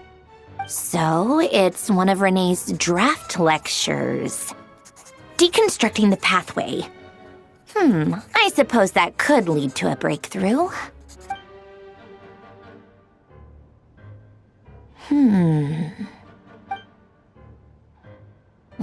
This is so long. This guy sure loves showing off his knowledge.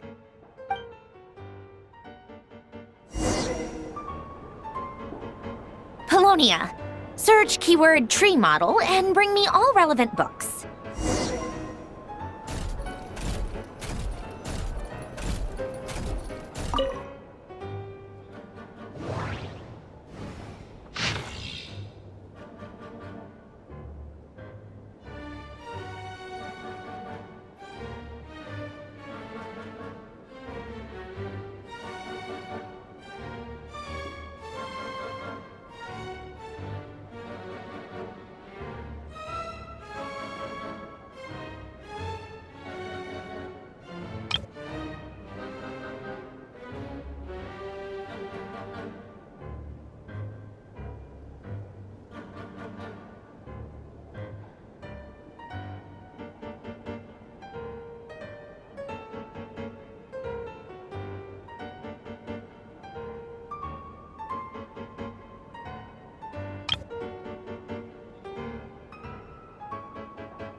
Most of the experimental devices proposed by the Lilia Crucis Ordo are built based on the simple and basic logical structure of a tree model.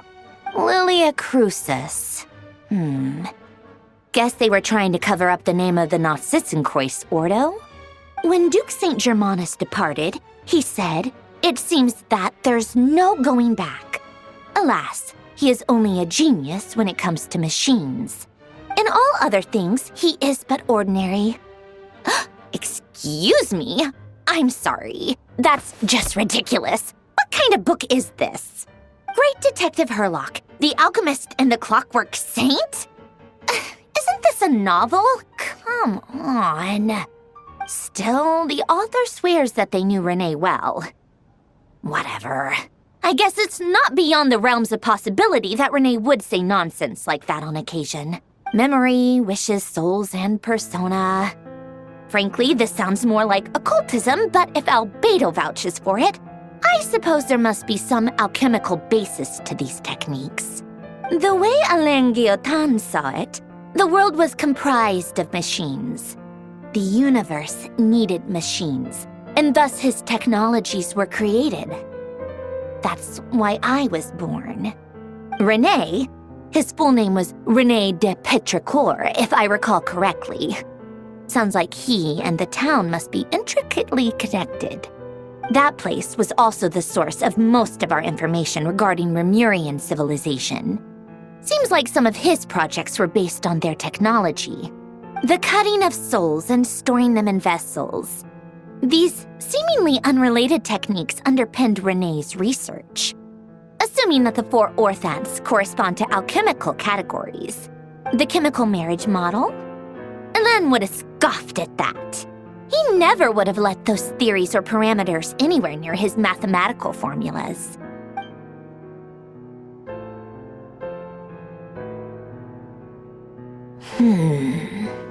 What was Alain's view on Renee?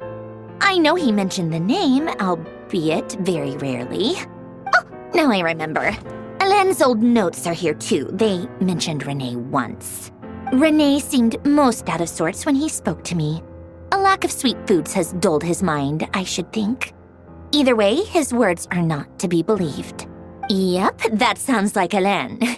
My subordinates actually did a half-decent job digging out all these materials.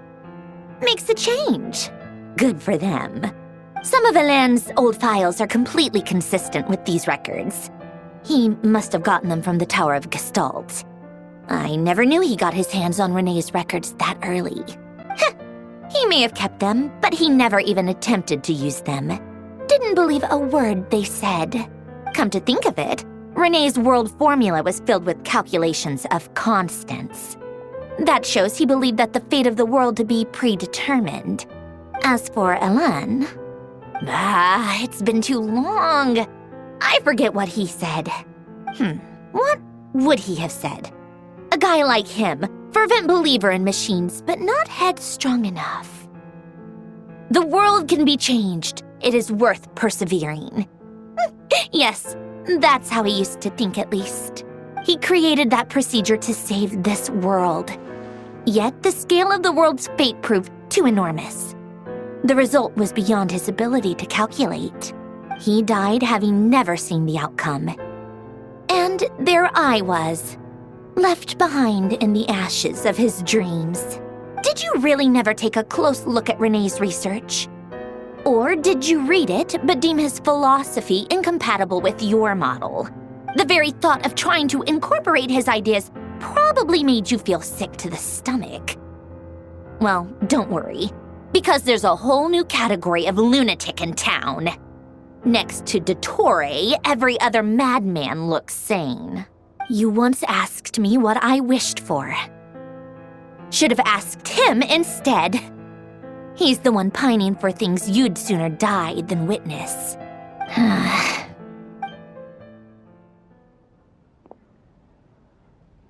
Even the tiniest variable can make big waves in the present. Now then, allow me to put these incompatible fragments together in your stead. First, establish and verify the existence of the Great Circle. Absolute nihil on one end, absolute reality on the other. Now, search between these two extremes. Then, the construction criteria. Variables. The sparks of civilization shall run out unless we consider introducing variables from outside the system. Input variables. Traverse the world, space-time, and civilization. Then extract the essential nodes from the records to determine which variables they point to. The primordial power that differentiated itself from the void. The power of light. Yes, light. Records. Hyperborea. This is so horrendously complicated. After all that, I'm still missing a few variables. I need to think this through again. How do you think it looks, Pulonia? Like the frenzied scrawlings of a madwoman? Fine, keep it to yourself. It's not like you can talk anyway. I'll assume you gave it a passing grade. I jest. But true madness does often start with trying to save the world. What would Arlecchino and Columbina think if they saw this incomprehensible hen scratch? They'd probably have me institutionalized. So would Rosaline. She's been dead for a while now. When I close my eyes and think back, I can still see her face. And that enormous dress she used to wear. Such a bizarre choice. What possessed her? Oh, and the clack-clack of those heels used to drive me insane. No one's asking me, obviously, but I hope you all know that I never wanted to save the world. I'm not crazy. I don't have delusional ambitions, and that's a clinical fact. The world needs a solution, but I don't need the world's validation. It's the world begging me for answers, not the other way around.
Oh, cookies to go with the tea. Let's see. They must be from that person who brought those documents. I see they're from Hotel de Boer. Something's written on the box. We are proud to present this homage to the Fortress of Meropede's fun-filled mill collection system. Fortune cookies. Have a lucky start to your day. Sounds like a dumb gimmick to me. Be early to bed and early to rise. Get plenty of sun and drink plenty of water. Then things will surely go well for you. What? Are you kidding me? Somehow I doubt that an early night and a glass of water is magically gonna save a world on the brink of existential peril.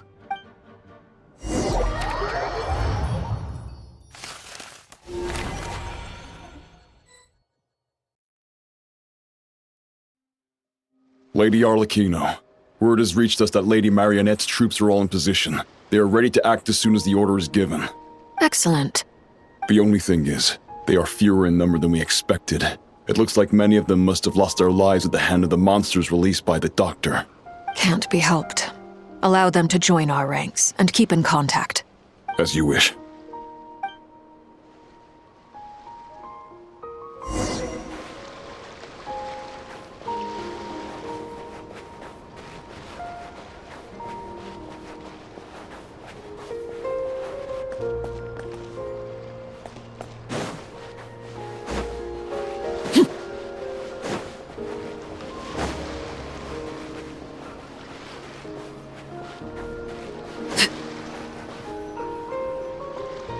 Been a while, Arlecchino. You look well.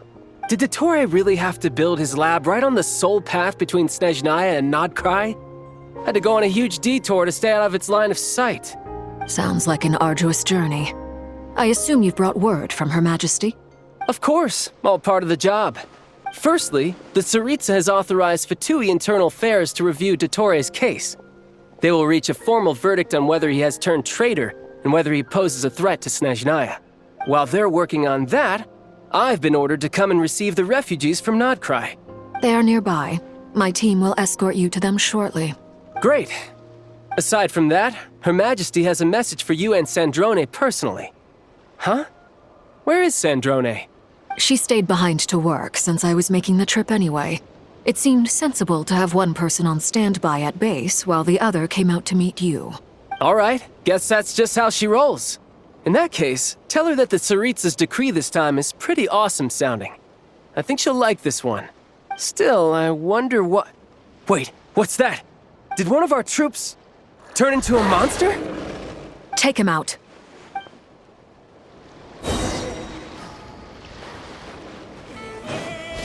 Overruled! You can run, but you can't hide!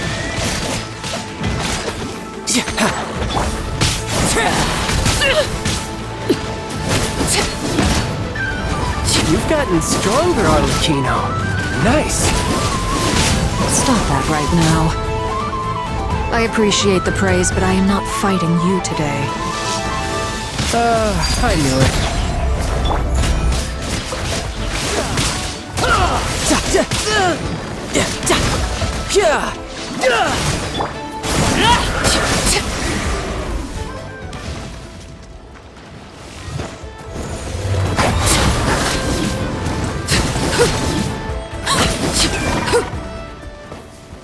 I can't believe it.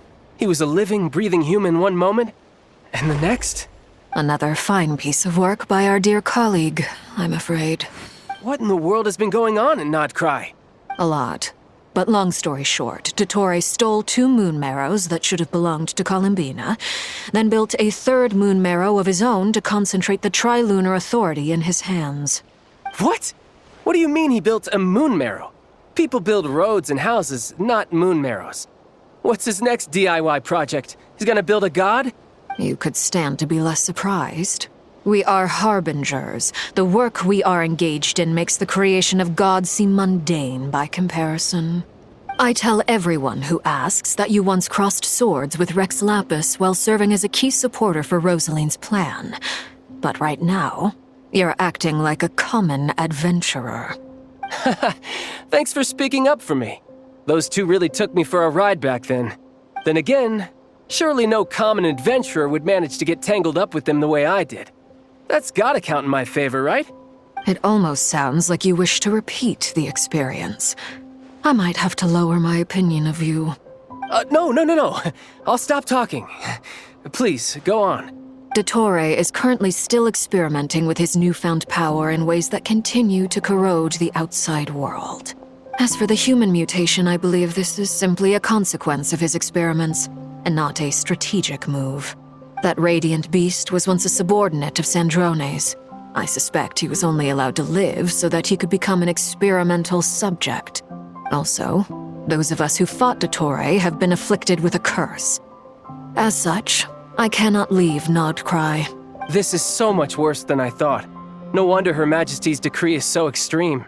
While these exceptional circumstances persist, the Harbingers are hereby authorized to use unilateral executive powers. Should Dottore pose a threat, Arlecchino and Sandrone are permitted to eliminate him. My thanks to Her Majesty. I will pass these good tidings on to Sandrone. Her Majesty has also declared that she will refrain from launching an attack on the now evacuated Nod-Krai due to the presence of unretrieved research material. A wise decision. By the way, how's my old partner doing? I'm assuming they're with you? Partner? You mean the Traveler? I'm afraid I have bad news. She was captured after our failed assault on Dottore's lab. Her whereabouts are currently unknown. What? Why? Since when does Dottore have a bone to pick with her? That is indeed the question. I'm not sure he does. He must have some other goal in mind. This won't do. I have to rescue her. You can't. We have no idea where the Traveler is. What am I supposed to do then? Stand here twiddling my thumbs? Sandrone is working on it. The best thing you can do right now is complete your mission.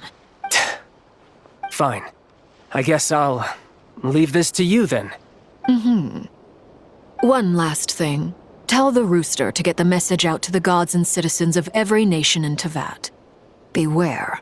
An uncontrollable pollution is spreading forth from Nod-Krai. The source of that pollution is a madman drunk on the success of his experiments.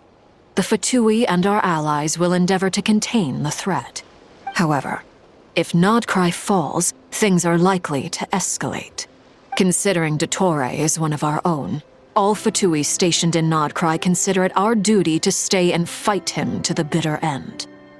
Whatever the cost. Hey, don't be too pessimistic. If it comes to it, I'm sure Her Majesty won't stand by and do nothing. I hope you're right.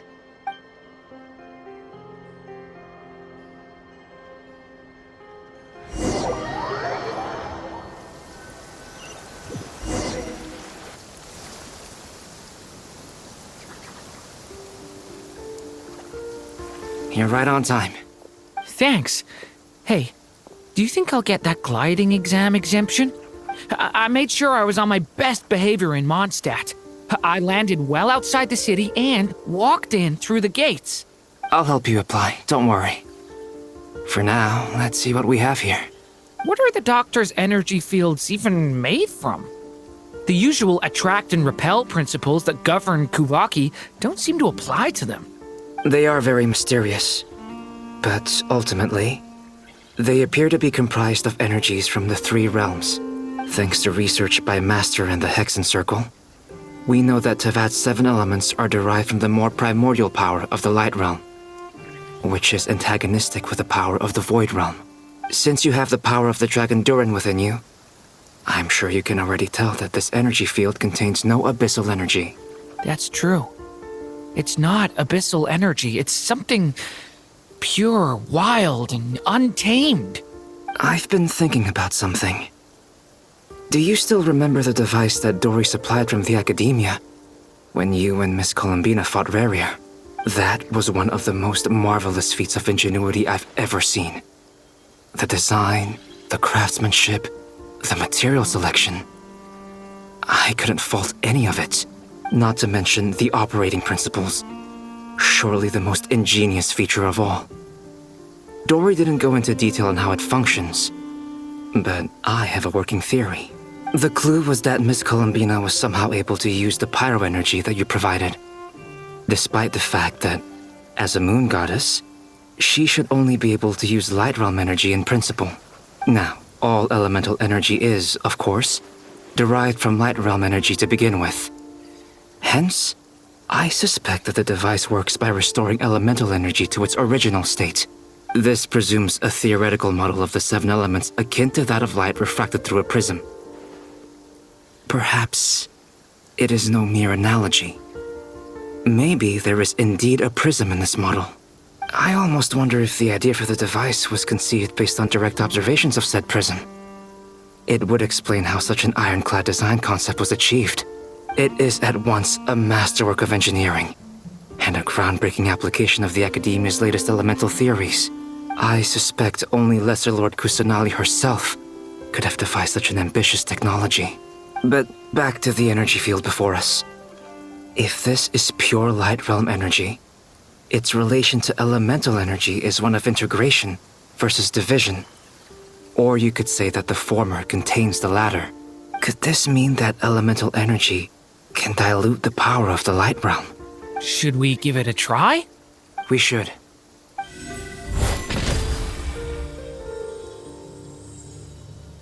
Ha! It works!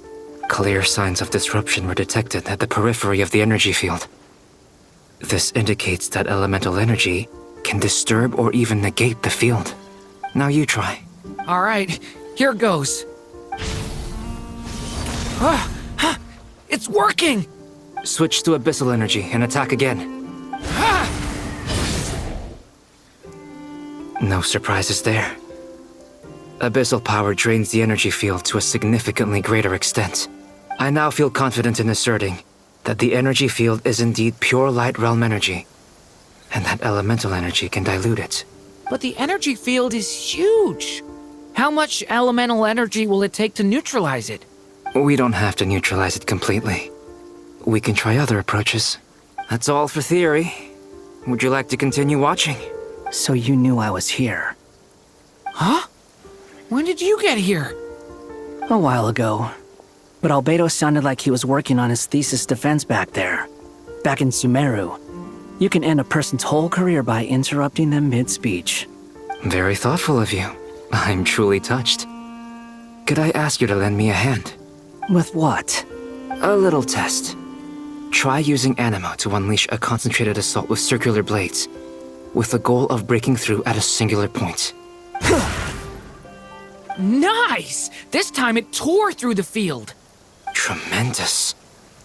This is a major breakthrough. Should we go through? We probably shouldn't risk having mutually antagonistic energies in such close proximity. Durin, you stay here and watch the entrance. Hat Guy and I will go in to investigate. Sounds sensible to me. Keep your eyes peeled, Durin. Don't worry, I got this. You two be careful in there. Just give me the signal if you need help, and I'll dive right in. What do you mean, signal? It's based on a new alchemical concoction I developed last month. When 2 bottles of it are smashed on the ground together, they emit a blinding burst of light. If it comes to that, remember to shield your eyes with your hat. Glad I asked. Thanks for the heads up.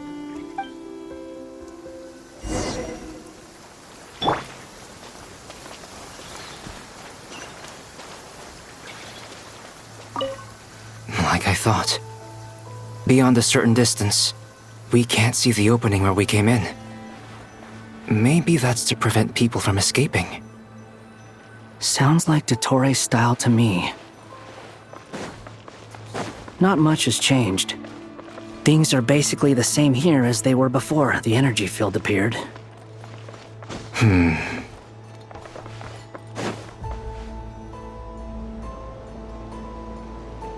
They have no heartbeats and they're not breathing. We can only assume they're dead. But there are no visible wounds.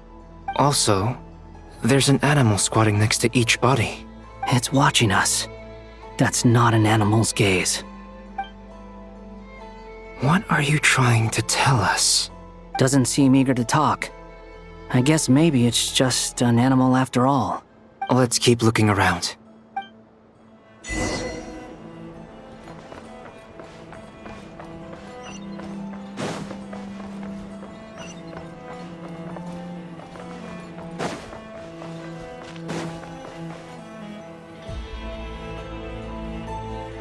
Same situation everywhere.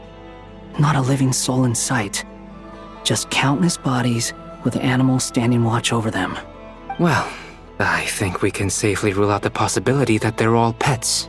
Is skirting around the topic your way of showing consideration for other people's feelings? Just being cautious. I don't doubt that you can handle the truth.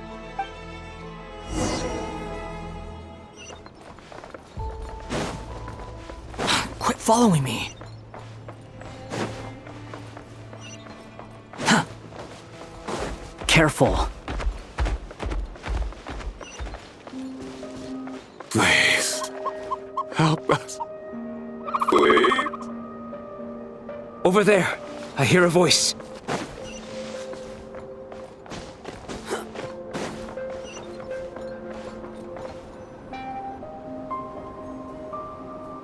Please, help us. Please. What happened here? I don't know. Suddenly, everyone collapsed. Then my line of sight got lower. I still have some of my senses left. I gotta get out of here.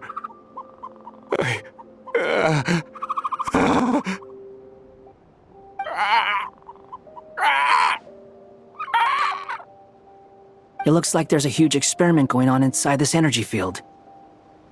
Maybe each energy field is its own giant experiment. Vile. He's swapping human minds with those of animals. Even without the other circumstances, this would be an extremely radical experiment.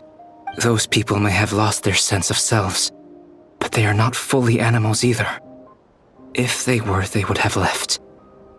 But instead, their instincts are driving them to remain by their dead bodies. We should go. No sense in sticking around here longer than we need to. Agreed.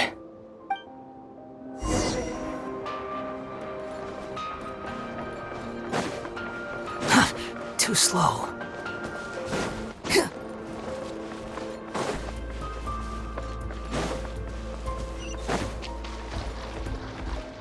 Quit following me.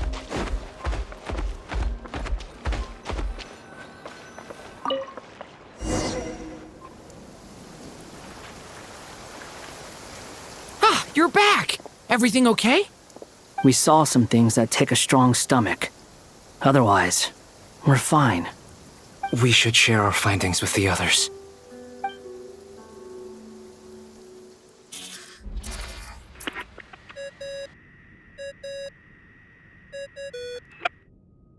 Yes? Who is it? Miss Nefer, it's me, Albedo. We found a way to break through the energy fields. With enough control, it's possible to tear them open using elemental energy. Also, we managed to take a look inside. Dottore is carrying out his cruel experiments on an immense scale. Any residents who have failed to evacuate in time will likely meet a grisly end. Sounds like he's living down to our expectations. Might I ask how things are proceeding on your end? I'm just about to get started. I'll be in touch once I have a result. Understood. Stay safe. I will.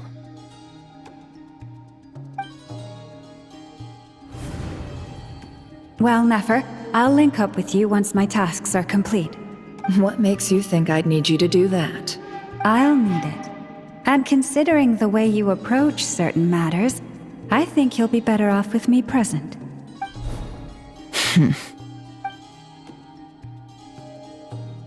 Let's begin. Entering simulation mode.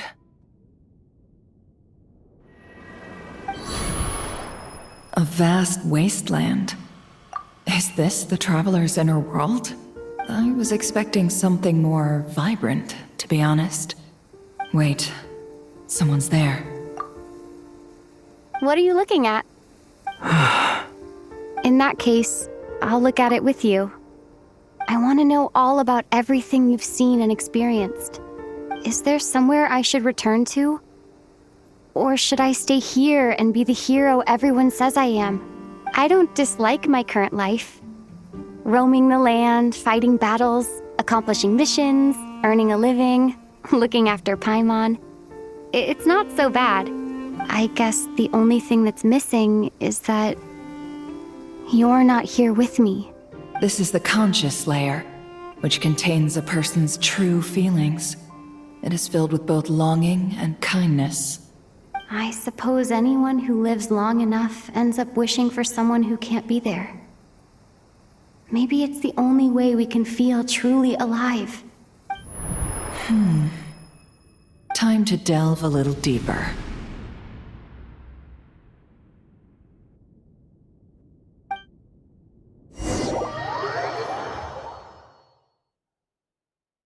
Nasha Town is hardly the optimal choice for a place to live, but it has character and a reasonable population density. What are you trying to say? Oh, don't be nervous.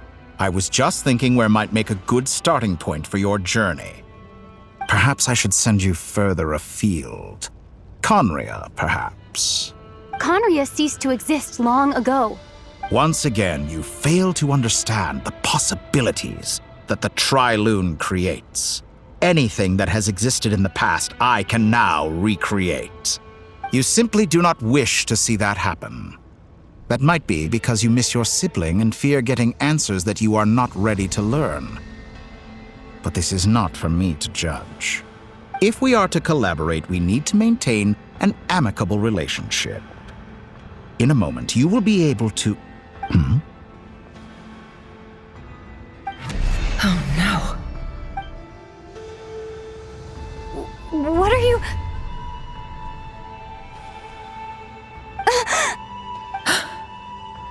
What are you gonna do? Don't move. Something unwanted has crept into... Oh? Gone as quickly as it came.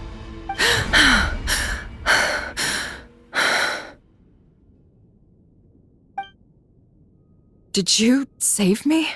If I hadn't cut the connection, Dottore might have caught you from the other side and destroyed you. This was a good idea, but once is plenty. You were exceptionally brave. Excellent work. Thanks, but now's not the time for that.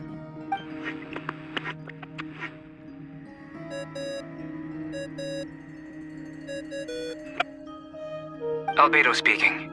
I think I know where she is. What is this endless darkness? I can't see anything, even though my eyes are wide open. But why? What happened?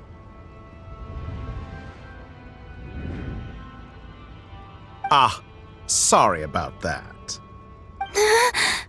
I take it you didn't notice. Just now, a friend of yours took a little peek into your mind. Could it be Nefer? How did she do it? Did she use something as a medium to connect to me?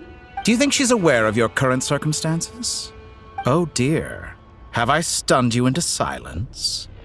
I only wanted to slow down your time a little so I could stop your intruder in her tracks.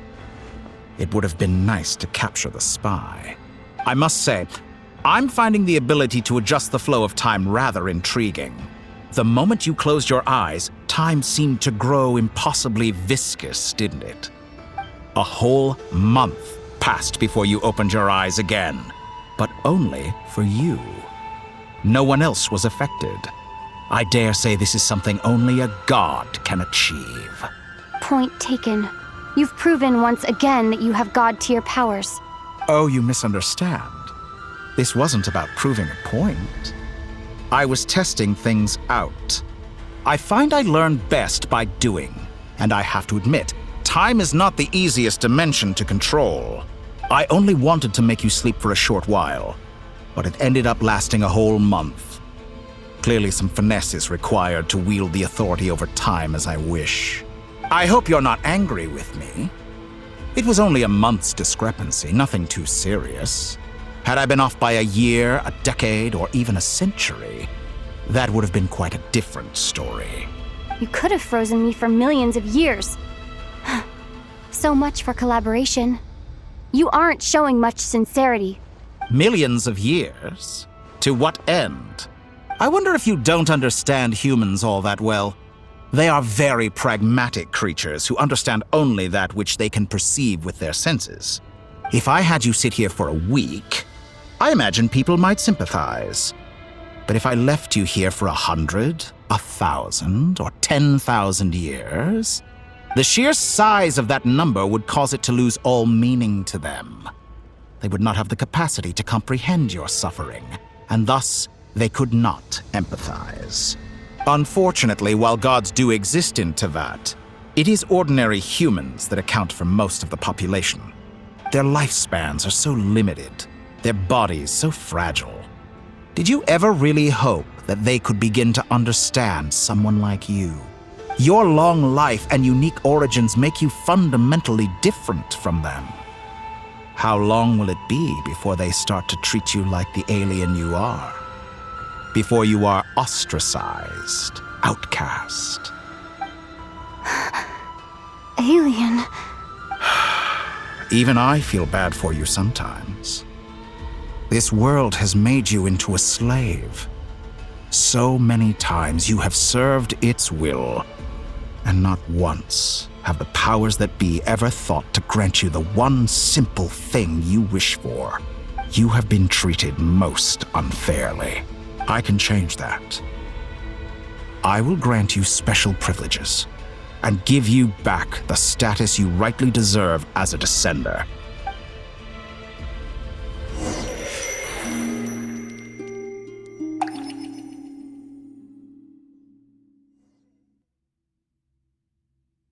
I've entered the past 3 times at this point, but I still have so many questions. For instance, beyond each point being further back in time than the last, What determines the specific locations at which I can make entry? So far, the common thread linking all three scenarios is that the traveler has been present. But it's more than that. I know I sensed something familiar around her. What was it? I'll keep this question in mind as I carry on.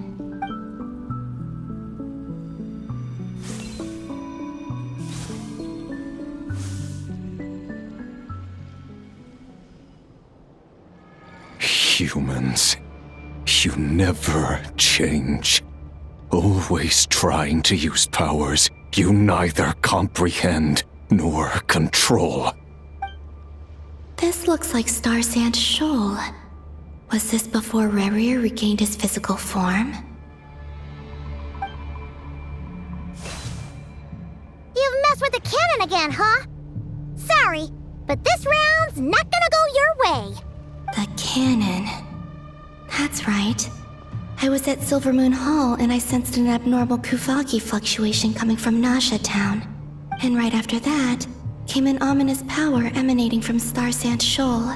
My body was once torn into countless pieces and hurled into the swirling chaos of time itself. But even so, my life and will were not extinguished. I wonder if I could try to prevent his resurrection. But how would I do it? What can I do, here and now? Traveler! Behind you! Look at that light! No, I won't make it in time. She's using the Kuvaki shield like I taught her. Is she gonna use it to block the cannon's beam? She's strong. I'm sure she can manage. But the force released when the beam impacts the shield might lead to collateral damage. Easy Island. The Frost Moon Scions will be exposed to lethal levels of Kuvaki. A question, if I may. Kind Miss Columbina. When the cannon's Kuvaki beam was deflected earlier, I saw several bolts of energy streak toward Hisi Island, only to be blocked. Did you also have a hand in that? Maybe that really was me after all. Well, future me. But I don't know if I have enough power left. Sigi sato pasa sax, sniti ipotovtos. There's no time. Osestikos paratin tiram to risuiku, to pirto aithion feraton. I have to make it.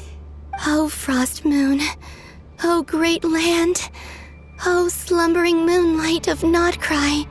If you can hear me, if you can sense my call, then please, heed me once more!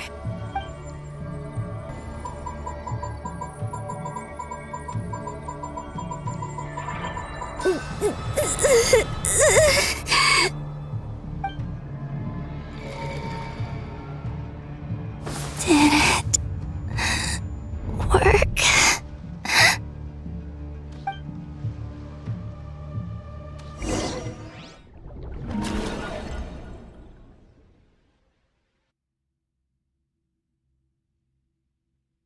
Hey, wake up.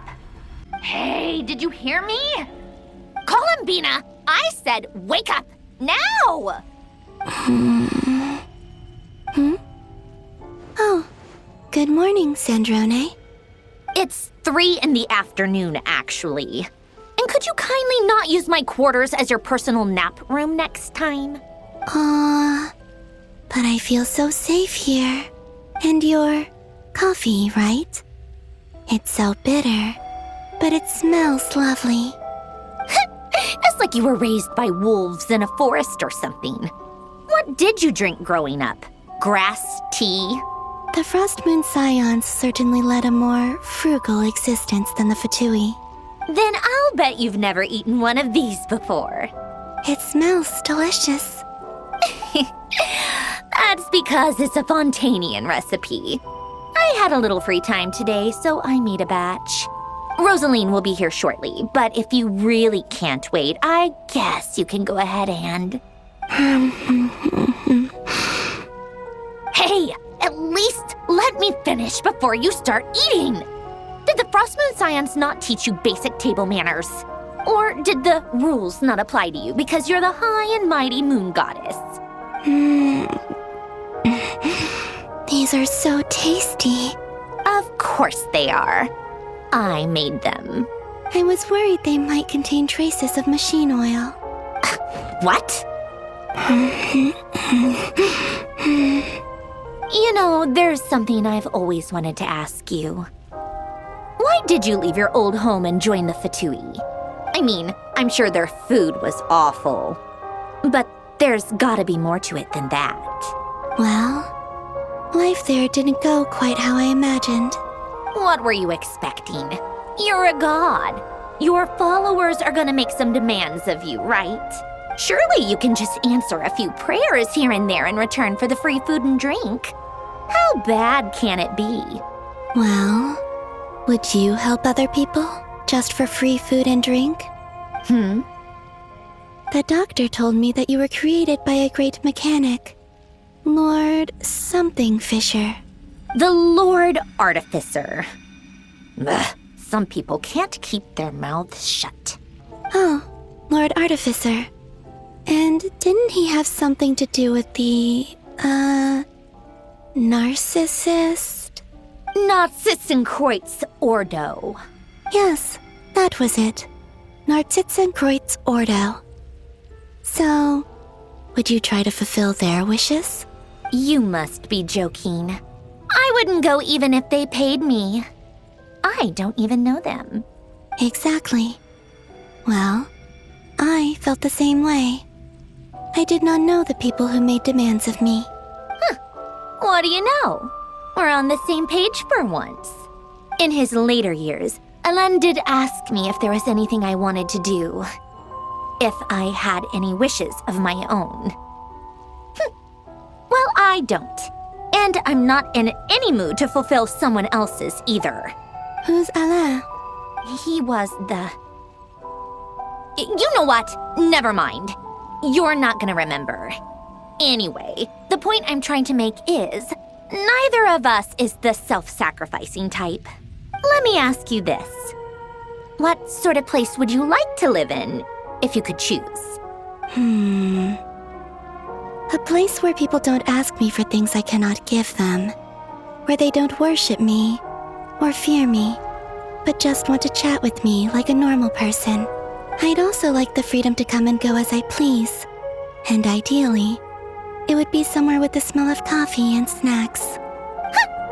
Not to burst your bubble, but no such place exists in the world. Now, take your snacks and scram.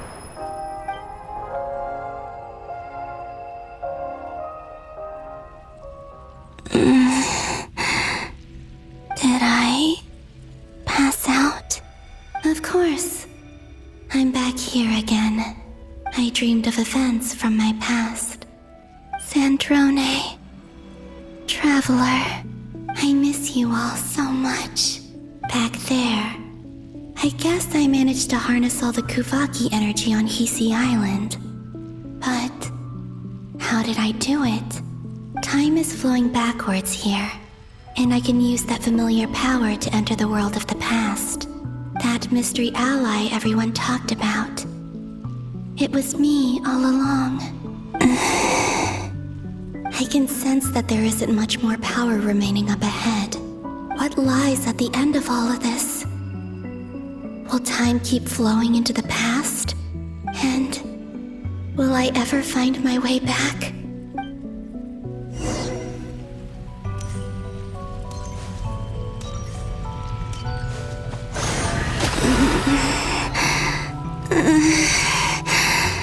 It's getting harder and harder to use my power.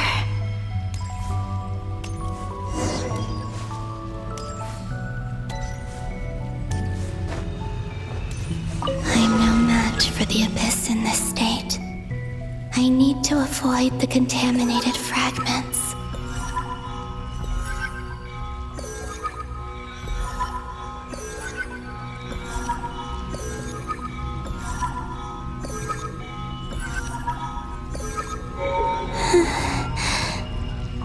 Time to go. I wonder where I'll find myself this time.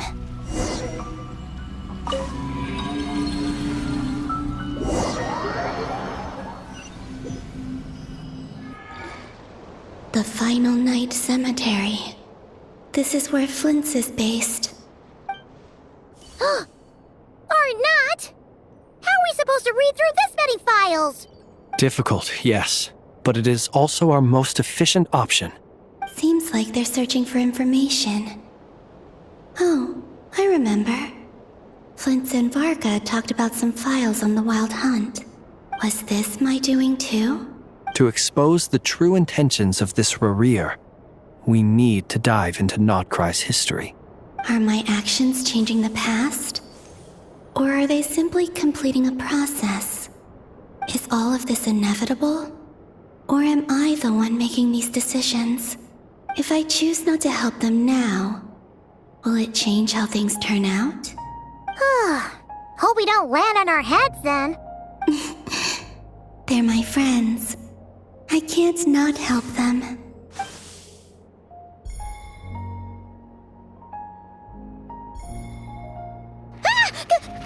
Ghost! And the other one was... here.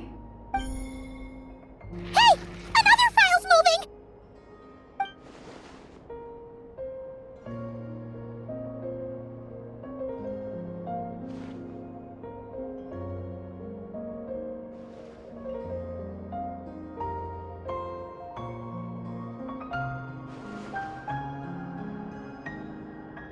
That should do it. Luanatar? You can sense my presence? Wait!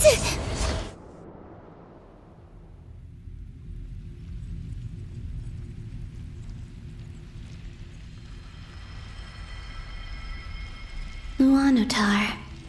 So she's that familiar presence I've been sensing all along. She's always been by the Traveler's side. That explains why the Traveler has been there each time I've entered the past. But why Luanatar? Is it because she has a connection to me as the Moon Goddess's familiar? If so, why not any other Kuhenki? That's...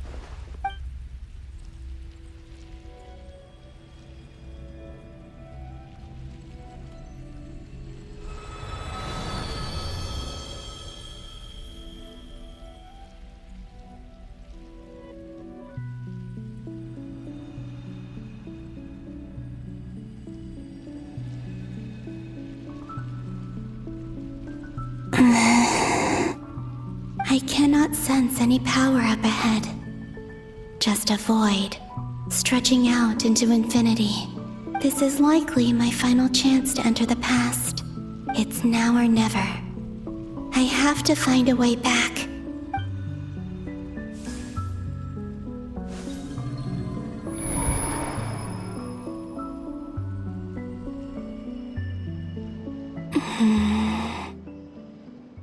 Easy Island?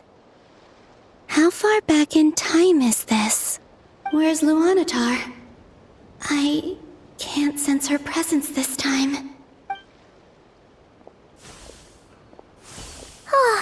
Seeing Enefa and Aino reunited like that sure was heartwarming.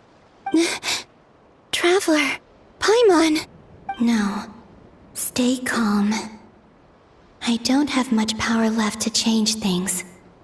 I don't even have that much time left here. Think, Columbina. How do I find a way back? A way back... to where? Do I go back to Moon Prayer Night? Or to the future that followed? And if I return in my current state, what will become of me then? Dottore's actions that day proved that he'd been planning that for a long time. He had already seized the power of 2 moon marrows before capturing me. Even if I managed to get back, how can I fight against him when he wields the Tri-Lune Authority? I can't. If I go back like this, I'll be playing right into his hands. I have to find some way of rivaling the power he has usurped. Wait. Time flowing backwards. The Tri-Lune Authority. Does that mean... I think I know what the final destination of this lunar reflection might be.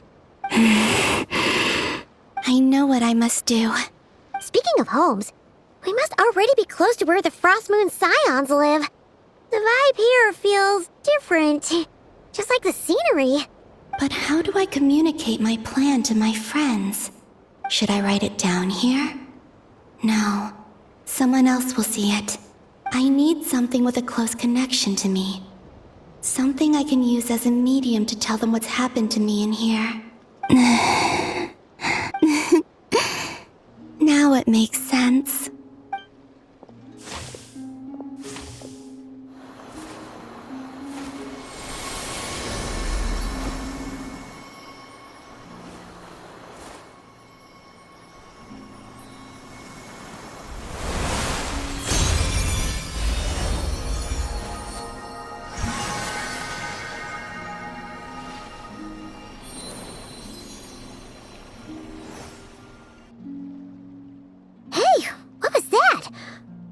Some sort of breeze blew by, and then the petals suddenly turned into...